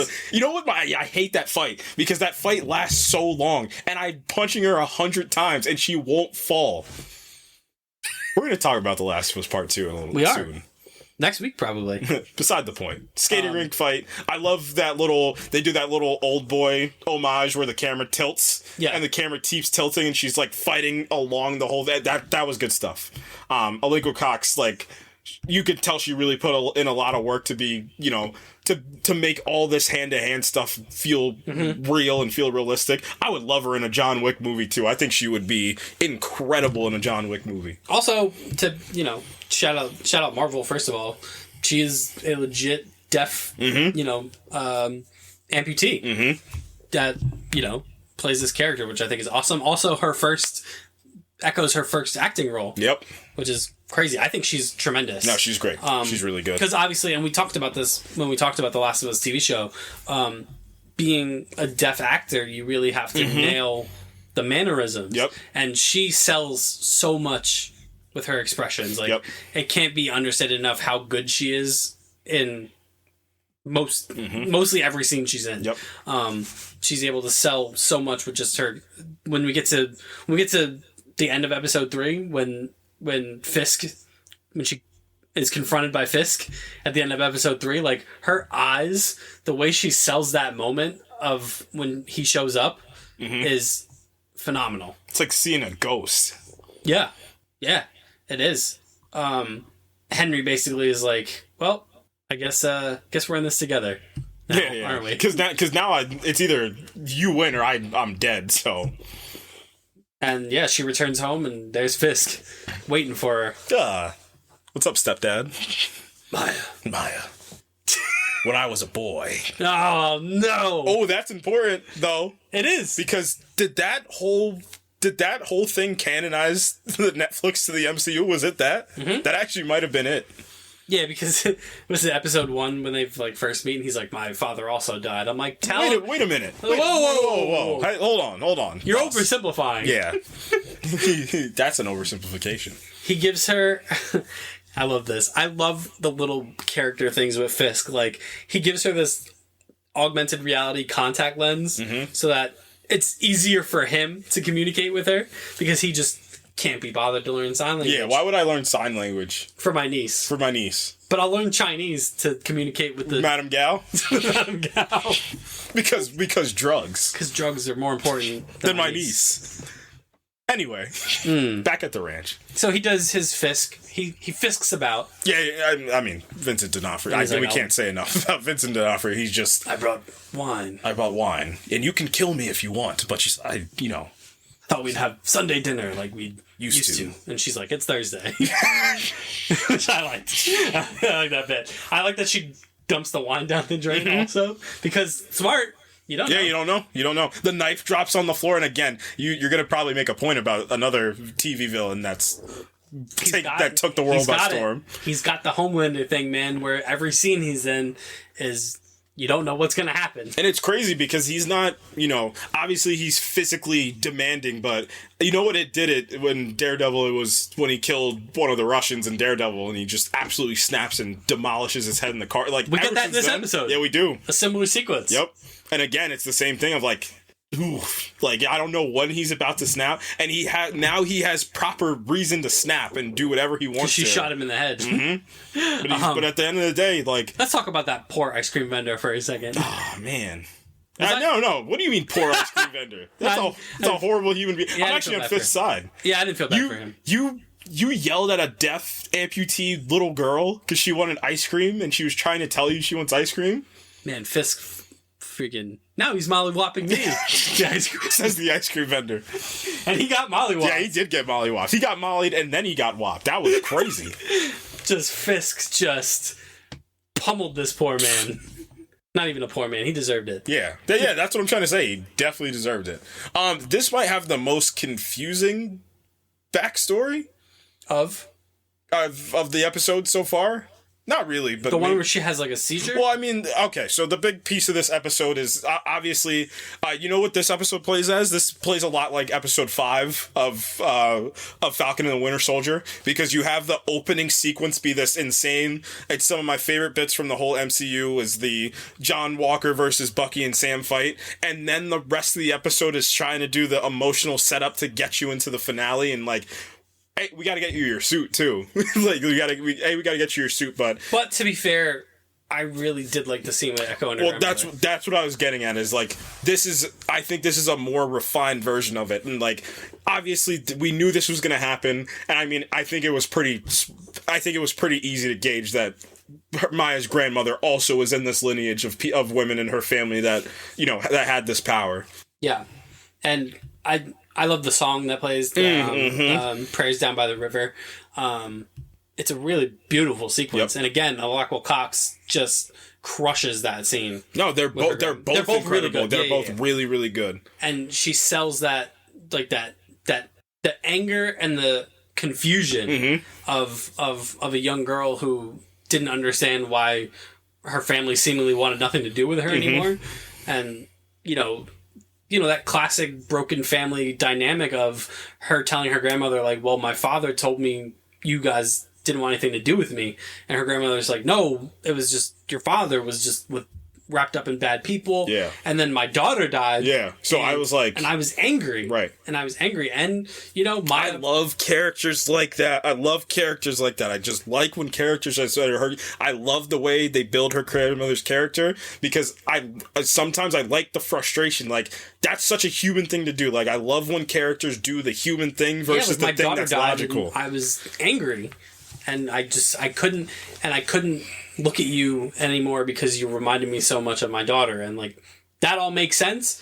And the other thing that makes sense is Maya's reaction when she pretty much walks out and she's like, you could have done things differently. Well, I mean, and maybe things would have been different. And I mean, her ex-husband tries to also tell Maya's grandmother that, like, Maya's grandfather tries to tell, like, this is kind of on you. Like, this isn't like you were doing it to the father. Like, now you just did that to the daughter that needed, that could have used you at this point. Mm-hmm. And now she has to go through all these other things without you too. Yeah. And, basically, because Maya's forced to go see her because she has, like, a seizure related to her powers. Mm-hmm. To the visions that she's having, and her grandmother basically explains, like, you come from a lineage of the Choctaw people, you know, they were, like, the first people that had this gift, and it passes down generation to generation. Your mother had it, and... Her mother, and that's another piece of the power, so her mother was a healer. Yeah, which we get in episode 5. Right. It's, like, the final thing. Piece of the puzzle. Yeah, because the whole thing, Fisk is like, you can have the Empire...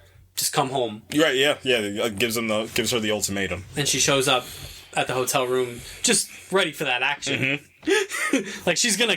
I do like that bit when he was like, you're gonna kill me again? Yeah. And she was just like...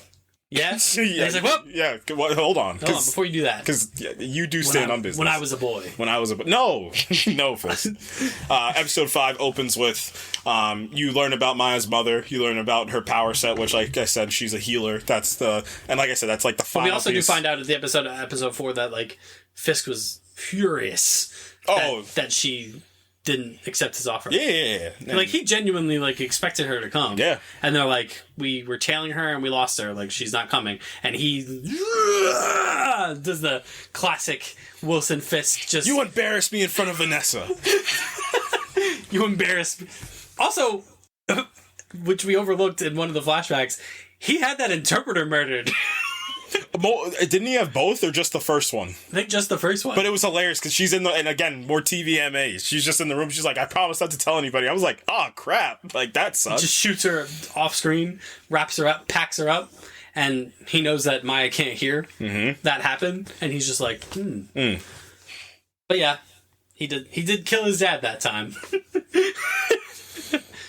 Who also deserved it. So we get to the big festival. But yeah, the flashback. So Maya hits a woodpecker with a slingshot, takes it to her mom, and she's like, help the bird. And her mom's like, did you do this? And she's like, I just wanted to see if I can. And she's like, our people don't do this. Like, we protect. Yeah. We protect the world. We protect the land. The creatures, yeah. Because the woodpeckers are like messengers for our people. Like, they carry messages and they, dot them into the trees, and that's how our people transmitted messages to each other. So don't do that ever again. Maya has the flashback again, the car accident, which you find out that Maya's mother was murdered by Fisk. I also think it's an effective... Not by Fisk, by, like, just another... I also think it's an effective use of, like, her mother healing, like, the woodpecker and then go into the car accident. Because, like, in that moment...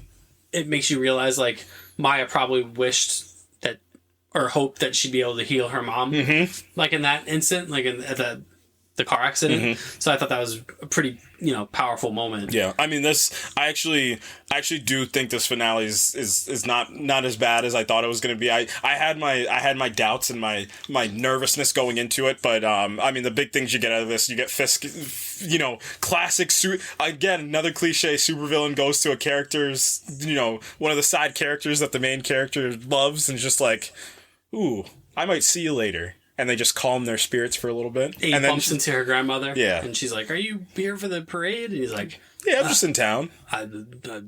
When I was a boy. Nope. When I was a boy, I used to love festivals. And he's like, I couldn't help notice your sign language necklace. My niece is deaf. And she's like, oh, that's weird. My granddaughter's deaf. She's also from here. You wouldn't have to be career criminal Wilson Fisk, would you? And he's like, your granddaughter, huh? He's like, oh. And then, because emotion, Maya's mom, from beyond the grave, comes back to reconcile with Maya. Good stuff. I like it. Good stuff. I like that scene a lot. Not bad. And it's a great transition point. It's like a perfect propulsion. Like I don't know how to explain this. Like everything does this. All the shows do this. Like your propulsion into the last, action set piece of the thing. Like this was a good propulsion piece to use. Well, this is it's like an aura setting propulsion piece. This is the ascent to heroism. Right. Essentially for her. She gets a suit. New suit. Mm-hmm. New suit alert. New suit alert. What's the plan? What's the big old plan? Stop Fisk. Well, I mean, what's the villain plan? That's what people care about. Do a terrorism. Do a terrorism is exactly what the plan is. The rogue Middle European or Eastern European guy's back. Yeah. With is he my favorite character in this whole thing? do a terrorism. Do a terrorism. We're gonna attack this whole thing because Maya said no, and I don't like that. Mm-hmm. I don't like to be told no. From You're when an I was a echo boy. of all your ancestors, Maya. Huh? Bonnie's back. Say that again. They really damsel and distressed Bonnie A lot, and it just is like until they don't. All right, let's get to it. So they're gonna do a terrorism. Henry's on lookout. Great job. Good job, Henry. They all got inside Henry. Oh, the only thing that would have made this better if Henry and the Eastern European guy would have fought. Like Fist fought and I kind of liked Henry just shooting him from 50 yards out and then winking. You know what I would have liked if they played it as how they did in Iron Man 2 with Happy and the one guy. Like they just fight. And then Echo just clears out a group of people and they're just like, I got him. I liked her sneaking into the festival and being clearly distressed about the whole thing because she has to sneak into a dance presentation and she can't hear. So she's got to feel everything out and she just looks scared to death. And then she gets into the warehouse and there he is. Big Willie style comes over the intercom and here he comes sauntering into the room and he's like, duh. And before this, she removed her the AR contact, so he uses Bonnie to translate. Which great bit of villainy there. I want your closest person to you to translate all my frustrations. And he's like, "You go do." I'm gonna have a question. You go do this to me. I'm gonna have a question after this, but Biscuit shows up and uses a monster truck to kill the henchman or trap them. I don't know. All right, so what's Fist's big plan? Like I said, we're going to do the terrorism, force her to join me. Or no, this is just out of anger now. At this point, it's just now mad. Say goodbye, cuz. And then... take it. You guys ever see Star Wars The Rise of the Skywalker? Yeah. I am all the Jedi. That came... I am a Jedi. That's exactly what happens. That's exactly what this is. Because Maya finds a way to channel every single one of her ancestors, which is fine, but somehow she gets to loan the powers to her so her grandmother, sure. How does it go to her cousin? Because I thought it was just Maya's lineage. I don't know how family trees work. I don't know, man. Ask Kawhi. It's a little goofy. It is a little goofy, because then they all just get super strength. They start cooking. Fisk is like, what? Rightfully so. She's 75 years old. She just lifted that man over her head. She just gorilla pressed this man into the ceiling. Yeah, Fisk was not happy. He was beside himself. I also would have been. So, where did this come from? And the only thing that I wish we would have got, I wish Maya and Fisk would have fought for a little bit. So did I. Because he goes to do his pile drive move, and then she just the big double axe hand. Yeah, the one that he killed Spider-Man with. Correct. Into the Spider-Verse. Right, and then his signature move. And then she transports him. She Professor X's him. Which. When did you get this power? I thought you just were able to... Is this emotional healing? Is this psychiatric healing? That doesn't make sense. Yeah, she Professor X's him. And then he goes to see the Wall again. At least he's a Yankees fan. That's beside the point. Wilson, enough. Grab my hand, Wilson. Maybe if I can pull you from the front. Maybe if I can pull you from your father's apartment. Maybe if I can pull you from your father's abuse, you won't turn into the kingpin, and we can leave. They dragged poor Patrick Stewart into this. The Illuminati part's the worst part of Multiverse of Madness. That doesn't matter to anything. But that's exactly what happens. She traps him in his mind prison of reliving his father's abuse of his mother, and he's like, and she says it's time to let go of this anger, Wilson. Wilson. But he doesn't.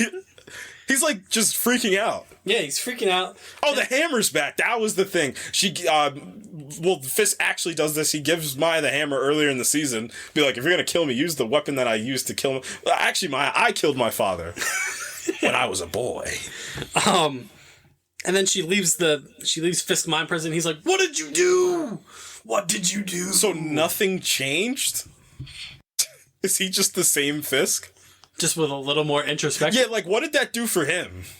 It freaked him out. But it bamboozled him. Oh yeah, and then he just leaves. Like, this is like... He just keeps yelling, what did you do? And then he gets into his Escalade and leaves. He just gets it. He gets into the back of the Escalade and then just leaves. And then he just runs for mayor of New York. I don't know how those things are mutually exclusive to each other, but they are. He got into his Escalade and then he did the Hannibal burst. Yeah. Maybe I'm the monster. Maybe I want to run for office. And he was like, how did that turn him into a politician? my niece mind trapped me in my father's. well, it doesn't anger. seem like it changed him. Well, that's one of my issues with the finale is that very thing. Like, and it's the same thing that happened in Hawkeye. With the same character, they did the same thing again. The only thing that happens physically in Hawkeye is gets shot in the face. He didn't change. Like, there's no. I don't think he changed. No, that's my issue. Like, unless he changed, like, in respect to Maya. But how is that going to play into anything else? I don't think she cares. But that's not good writing. Maybe we missed something. I think we had to have, because something's not adding up, because you went out of your way, and again, you made a good point before we hopped on. It felt like this show had more to it, but also not enough. Like, it felt like there was something more, but it felt like it had too much of something. I don't think we missed anything, because here's what the recap says. Using her powers, Maya takes Fisk to the memory of his father beating his mother in an effort to heal his trauma and help him let go of his anger. Returning to reality, an outraged Fisk, so clearly didn't let go of his anger, an outraged Fisk demands to know what she did to him and leaves the festival before the police arrive. And again, that's a non-finale, because Fisk does not need to be there, and it's the same finale. And again, they didn't even, like, I feel like they didn't reconcile anything for their relationship. Like, what in you know what you could have played into and what they should have focused on? It's the father aspect, because they should have played something more. They should have gotten the actor that played her father and inserted him somehow into that final scene and played off the two of those things. That might have played a little bit better of like, see, I know my father did these things, but my father cared about me. You don't actually care about me. You might think you do. But again, it's just such a non-finale. Like, it's just such like a nothing. Like, well, because we don't know what actually happened. Like, we don't know why. Like, did he honestly just leave because he was just so like bamboozled by what had happened? Like, he had never. Well, again, like, yeah, he's like, I've never had to fight anybody with powers. This is weird. Like, he never experienced something like that before, so he was just like, I gotta go. I don't know. Him getting in the Escalade is so funny. I can't believe she legit just hit him with the Professor X, like, I'm trapping you in your mind prison. And then, but then there was just no resolution. Well, there rarely is when Professor X does it, so I guess that's par for the course. Professor, and this is a take that that Professor X isn't the best person, but that's a conversation for another day. Wilson.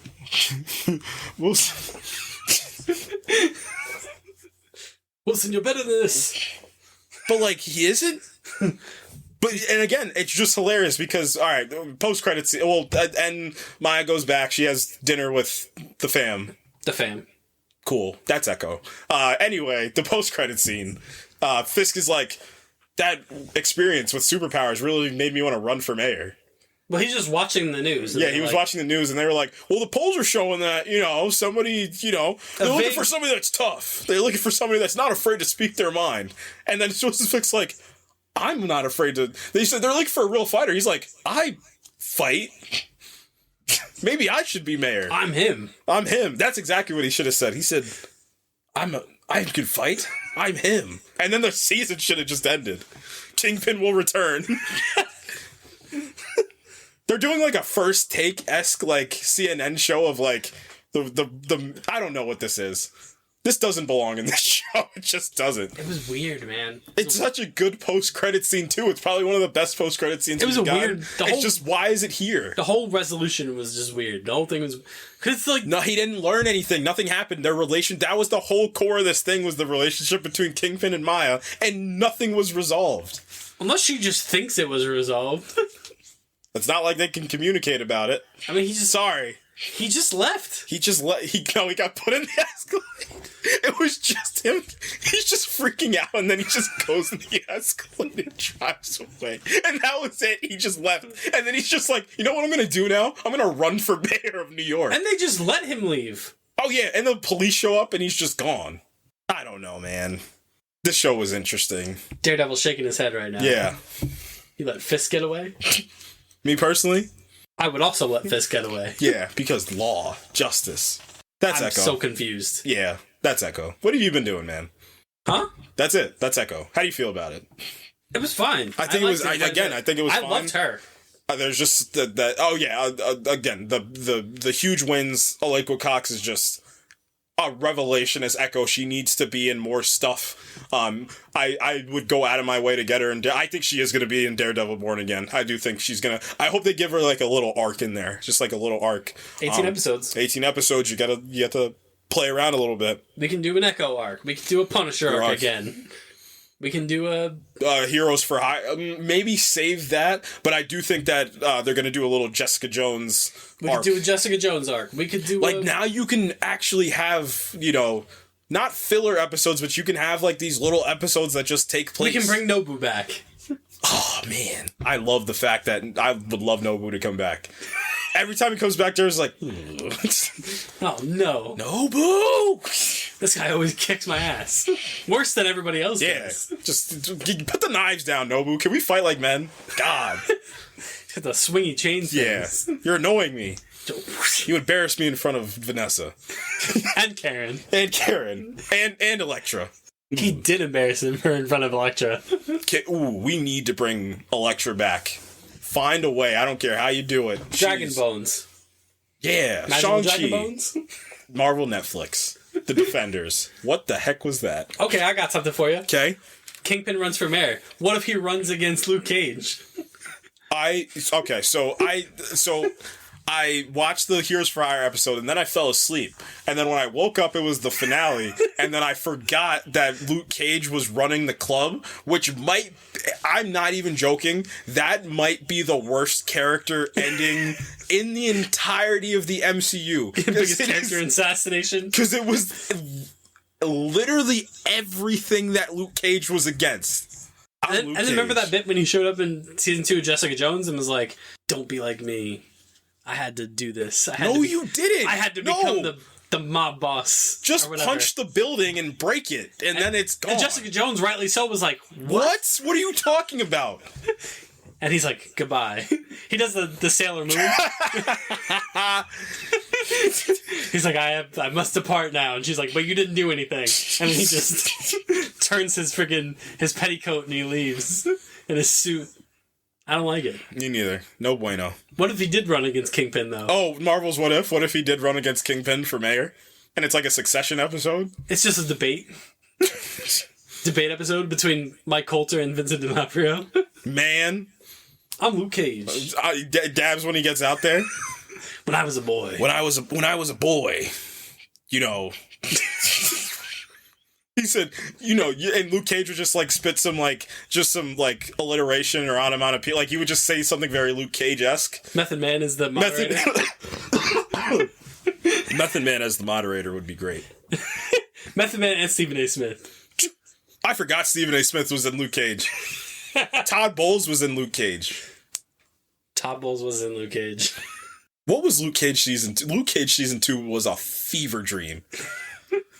Mariah Stokes. Bushmaster was... Oh, maybe in the top 3 MCU villains of all time. See, one day we're going to do an episode. We're going to call it the actuals because there's the real answer and then there's the actual real answer. And we're going to do it for everything. Like, we're going to talk about we're going to do like the MCU. We're going to do like, who's the best character in the MCU? And then people are going to be like Iron Man. And then we're going to be like, who's the actual best character in the MCU? And we're going to be like, Bushmaster. It's Bushmaster. Them call me Bushmaster. Remember when he just walked up on Luke Cage on the sidewalk? Beat the living daylights out of him. Oh my God. You want to talk about standing on business? For nothing. Luke Cage was just there. Them think you're bulletproof. And they just demolished that man. He evaporated that man. Danny Rand's a pothead canonically in the MCU. He evaporated Luke Cage so hard he had to ask the Iron Fist for help. Yeah. No. The Iron Fist sucked. Or the Iron Fist sensed that Luke Cage needed help. He's just like, I think my black friend needs help. Huh. It's MLK Day. You got your ass kicked by Bushmaster, did you? Good thing my cheese working now. Remember that episode where Luke Cage and Bushmaster teamed up? Oh, I love it. That was so good. Well, that's what needs to happen. What did I say that needs to happen in the MCU? Two characters. No. An Avatar. Quaritch and Jake Sully need to team up to take down the Tiri? Yep. Yeah. Let us be on the writing team for 5. All right, Echo though. Yeah, that's Echo. Wrap it up. Yeah. What have you been doing? Playing The Last of Us. No.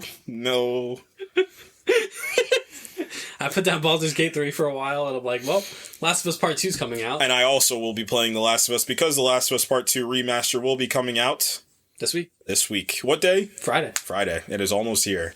And my depression's going to kick in. Yeah, Talk about your experience from 2020 playing that game. Because you played that game fresh. You played that game when it came out. Last of Us Part 2, yeah. 2020 was a great year. For us, for me, for the people that enjoy being trapped inside their houses. I was like, this is great, free vacation. Get this guy canceled. So yeah, Last of Us Part 2 was part of my just wicked game streak of 2020, where I played Final Fantasy VII Remake. Miles Morales was in there.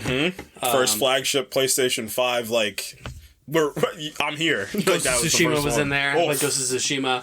And then obviously I played Last of Us Part 2 and just emotionally. I never finished a game and just been exhausted mentally, emotionally, everything. To the point where I got back to the home screen, the credits rolled, and then we're like, new game plus, and I uninstalled the game. I liked it. I loved it. I was just so locked in, and I was just so tired by the time I finished it. I felt that entire journey for all those characters, and I have not picked it up since. Then why would you? It's one of the few games that I've never gone back and revisited. I usually do dip into games multiple times, especially ones I really like. I've played Spider-Man multiple times. I've played Miles Morales multiple times. I've played The Last of Us Part 1 multiple times. I've never gone back to The Last of Us 2 since it came out. So I'm excited to re-experience it again after almost 4 years after the first time. Because I've never really taken that big of a break off of a game after experiencing it for the first time and then re-experiencing it. So playing Part 1 again, I'm like, oh, yeah, I remember why I really like this game and this series, and just remembering what I can remember from Last of Us Part 2, especially the gameplay stuff. I don't think they get enough credit for the technical leap that they made between those two games, especially from the gameplay. I think it has, as far as those third person over the shoulder kind of action-y adventure games go, I think as far as the gameplay combat, it's probably the best of any of those, to be honest. With just in terms of the realism ones, realism, yeah, just the sheer stuff that you can do, how you can approach every combat scenario is almost like a little mini sandbox. You can really dictate how you go about any particular encounter. And you understand that from if you've ever seen videos of people playing the fast-paced version, where they make those edits of them, you can tell how creative you can get with it, because you can really do whatever you want to kind of take down an enemy set. Yeah, you can set traps, you can go stealth, you can run and gun. Yep. If you really want to. You can do no bullet, no guns, but explosives and shivs. Yeah, so just being able to dive into all that again, I'm excited to do. I anticipate this will be a bit easier on me the second time, knowing everything that happens, knowing what's coming as far as the pacing of it.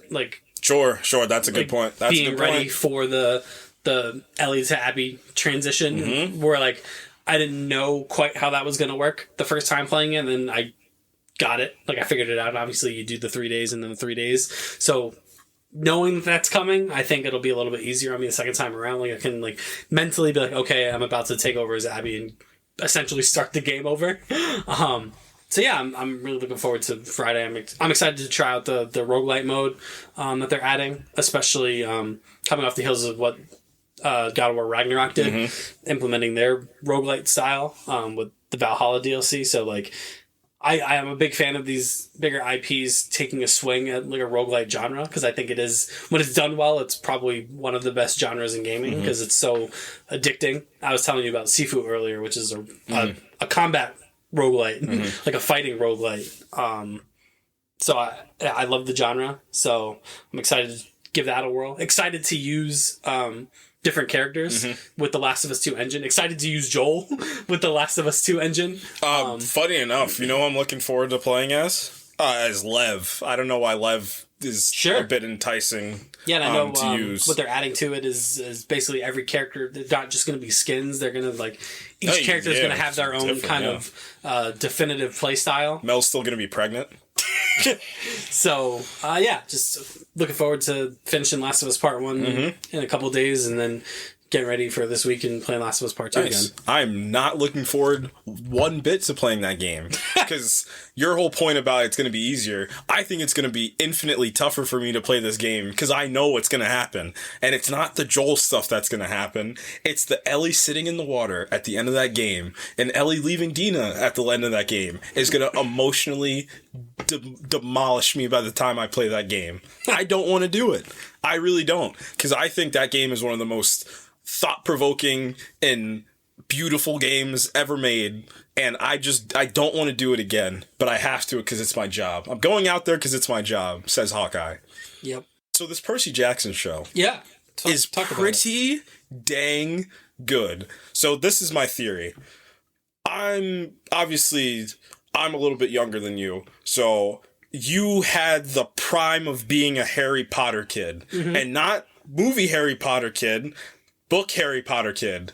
So I had, the subsequent, afters of that. We're going to count out Chronicles of Narnia because those books were written before all of these, but I had Percy Jackson was like my thing that was coming out while I was a child, that I was reading and that I was invested. And I didn't love reading when I was a kid, but I loved reading Percy Jackson, and I had the I'm Number 4 series is another one that I had. Maybe they'll do that again, but maybe because the movie is something. But this Percy Jackson show is I don't want to say that it's the new aged Harry Potter, because it has not earned that. But they are on a phenomenal track, in my opinion. It is much more faithful to the source material. And when I was a kid, I swore by those Percy Jackson movies with Logan Lerman when I was a boy. But I watched the first 2 episodes, and then I rewatched the movies, and I was like, uh-oh. Why is he 16, 17 and not a boy? Because that's important. Yeah. And again, to give credit to the show, I told you this. The fact that they're kids now is so great, because they're going to get to grow up with these characters. And by the time they hit by the time, obviously, they're going to end on The Last Olympian. By the time they get to that, and they're like these, they're going to be like 17, 18, and they're going to be like, adults, it's going to be that whole Stranger Things thing. Like, maybe not exaggerated. They're going to have more time, but I just can't wait for all the characters that we meet. And the subject matter matures with the cast, and too. That's what is what happened to Harry Potter. And that's why the Harry Potter movie, like, the swing that they took to switch to Alfonso Cuarón to do one of the movies is absurd on paper, but just, so genius at the same time, because the first 2 movies were straight kids movies, and then Alfonso Cuarón takes over, and then they turned into teen movies. And by the time you get to the Half-Blood Prince, these are just films at this point. Like, these are just straight up, not they're still YA, but they're just normal films at this point, that anybody can consume at this point. And I feel like Percy Jackson might take that same approach. We always say the best thing to do is have your creator on set, and Rick Riordan is there. And he's an executive producer, which he was not on the movies. And you can tell, there's major characters missing from the movies. I mean, Ares is probably the biggest one that's missing from the movies. And the aura of Talia is missing from the first movie as well. and they immediately attack that. It's going really well. The show's structured well. My favorite part about, how familiar are you with Percy Jackson? Not overly. Not overly. Those who know, the best thing that this show is doing very well is Percy's fatal flaw. They're attacking it right out of the gate, and I really appreciate that, because that's what makes him, in my opinion, one of my favorite, fictional characters that I grew up with. It's his nobility is the thing that's kills him. It's the fact of the matter. It's who he is. He cannot help but do this. His relationship with his mom's incredible. And the number one thing that this gets right, and Ares really accentuates that in episode 5, is the gods suck. Like they're not good beings. Like Athena gets mad at Annabeth and purposely puts them in a scenario that could kill them. Like, that's just who they are. Hashtag Kratos was right. Okay. Zeus! I'm coming for your Tim, Zeus.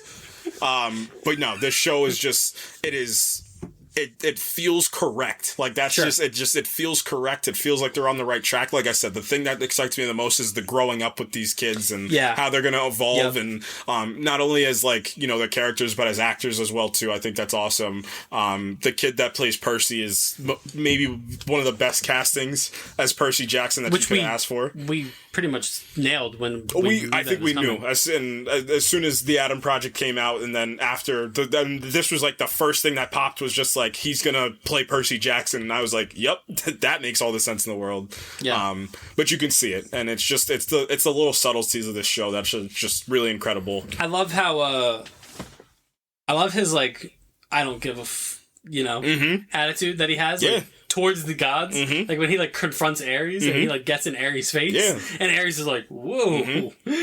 He said, "What's up, cousin? I'm gonna he's like, Ares, I'm you know what they call me, right? I'm quite literally the god of war." And he's just like, you think I care? I could care less. Yeah, I love that. I love it so much. I've been watching it. I really enjoy it. And like you, I hope this sticks around. I hope this doesn't become the Netflix thing where the promise of multiple seasons, and then after 3 they're like, nah, we're done. Because the inline books, it's Lightning Thief, Sea of Monsters, Titan's Curse, something Labyrinth. It's escaping me. And then The Last Olympian. So all those things are being set up. The characters are being set up well. Clarice just being obviously Clarice is Ares' daughter, so she's just also herself a warmonger is great. It's just the character work that they're doing is pretty strong right now. So and I love the relationship between Annabeth and Percy right now. It's and you could tell it's great. It's just such good stuff. I think this show operates in the subtleness very, very well and operates in between the cracks. I think I like that ending of episode 3. Spoiler alert, but again, this is the first you see of Percy's fatal flaw. He tries to sacrifice himself immediately to save Annabeth and Grover, and it's just man, there's some grown adult shows that can't even figure this out about their main character, and this show's figuring it out immediately. It's really good stuff, and the show looks good too. The show actually looks pretty dang good. Yeah, it does. And that's the PIE, the Project Infinite podcast. Oh, the PIP. The PIE is Project Infinite Entertainment. Yeah, true. That's gonna do it for us this week. Down with PIP. Yeah, you know me. Yeah. Say the socials. Follow us on Twitter at Project INF_pod. You can follow us on Instagram at the Project Infinite Pod. You can follow us on Facebook also. Next week. Drop just Facebook. The Facebook. That's my plug for saying we're going to review the Social Network next week. It's news to me. Just kidding. We're trying to talk about The Last of Us, probably. Last of Us Part 2. Remaster. Because I'm just saying. Even if we don't finish it, we'll still talk. Oh, yeah, we can still talk about that as a thing. Talk probably some Last of Us. Depending on what time, when we record next week, I might not finish it, but... I just feel a madman rage coming upon me that will just propel me to finish this game. Happens, man.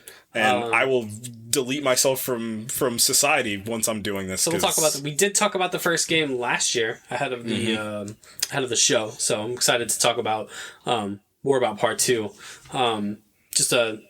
I'll mention it next week too, but just a light spoiler warning for Last of Us Season 2, most likely. Yeah. /3. Yeah, so if you don't want to know anything, if you're one of the people that hasn't played the games and just watches the show, maybe skip a bit of next week. No, don't skip it. You're not allowed to skip episodes. Skip a bit of next week. Hear us talk about the mechanics and the gameplay and all that stuff. But as far as like story details, maybe skip that bit. Because obviously it's going to influence Season 2. So, yeah, we'll talk about The Last of Us Part 2 next week. And our fun question is going to be, who's more elite, Rick Grimes or Joel Miller? Rick Grimes has the fact that his zombies are weak, but Joel has the fact that he can craft, like, a healing kit mid-fight. But Joel also doesn't have Shane. Yeah. We will, next week Why is he still coming? Why is he still coming? That's the ringer, man. That's the ringer. That's the one that might put the Walking Dead crew over the next week. Next week we'll do our 5-on-5 Walking Dead versus Last of Us Battle Royale. We're gonna get an NBA roster of who would win. No, we're not putting the Resident Evil crew in there. No, it's not fair. It's not fair. That's not fair. Oh, you know what? So to each team we both get one wild card from any zombie media across all of time, and I know who I'm picking for my team. I know who I'm picking for mine too. Wait, can we say it at the same what movie it's from at the same time? Oh, I was going to gaming. I was going to game. I'm going movies. Oh, yeah, then we're going to have different answers. Yeah. Because I'm picking Chris Redfield. Okay, that's fine. You know who I'm picking? I'm picking Brad Pitt from World War Z. Because the fact that he outlived the first 30 seconds of that thing is insane. Chris Redfield punched a boulder, man. Those zombies were putting up Usain Bolt number of running. True. Like, I'm more of, like, give me whatever mutated zombie you can find. As long as it's moving super slow, it's fine. But when those zombies are putting up track star numbers, that's an issue. Remember that scene from World War Z where, like, the zombies just, like, walking into the glass, and I was like, now this is what I call horror. Remember when they're climbing on top of each other, they climb over the wall? Dog. They build, like, the zombie mountain to jump over the wall. Remember when they infected themselves with the virus and they're like walking through that little like containment unit? And Remember when he gets that Pepsi? Because product placement.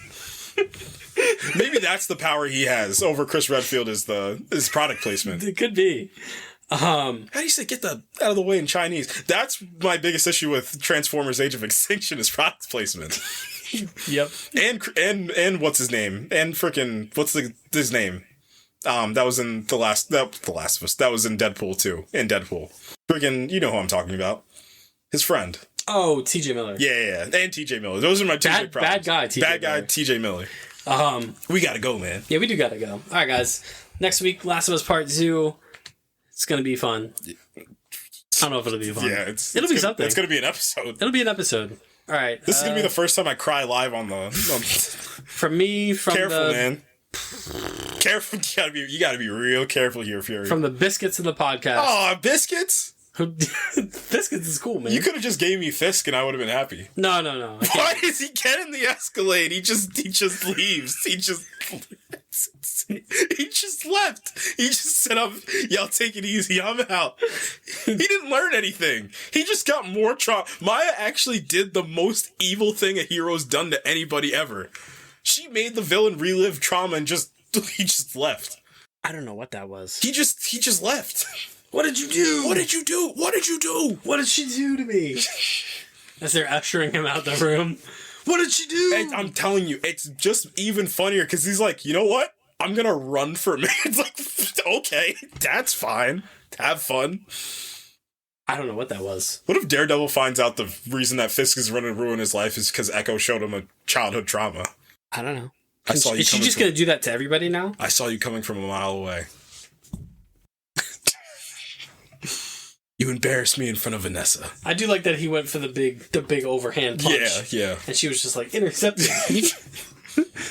Then she hit him. She gave him like she did like the Doctor Strange like third eye opening. Mm-hmm. And he was like, whoa. That was almost like when Bucky got his arm taken off. Just immediately deleted from the fight. like he came over the top and she hit him like the That was chest. like very Mantis-esque. Like, yeah, you're done. And then she hit him like in the chest and he just like sunk. Collapsed. And then she got him in the forehead and he was like, whoa. Not the wall that I had to look at when my father used to beat me. And my mom. And my mom. Ugh. What did you do? What did you do? I had to. No, you didn't. All right, guys. We gotta go, man. We gotta go, man. Maybe we'll do a Jeffrey Wright episode. Well, we did one this week. No. Like Talked about What If. No, we're just going to talk about Jeffrey Wright. Let's go. Like the life of Jeffrey Wright. No, he's not dead. He's awesome. I know. But I'm just saying, like, his movies are just him, the person. It would be funnier if it was just him as a person. Jeffrey Wright was born. It's a biography episode. Of Jeffrey Wright. This is biography. But he's got to also narrate it. For himself? Well, we'll talk about Jeffrey Wright next week with the last one. Oh, we are going to talk about Jeffrey Wright. Yes. All right, guys. Oh, man, I love Jeffrey Wright. We'll see you next week. How did this turn into a Jeffrey Wright episode? I don't know. Look inside your mind. But this. What the hell is this? All right. Who's speaking? What did he... What did he say? What I would give to experience episode 8 of What If Season 1 one more time for the first time. Oh, man. All right, guys. We'll see you next week. Goodbye. Peace.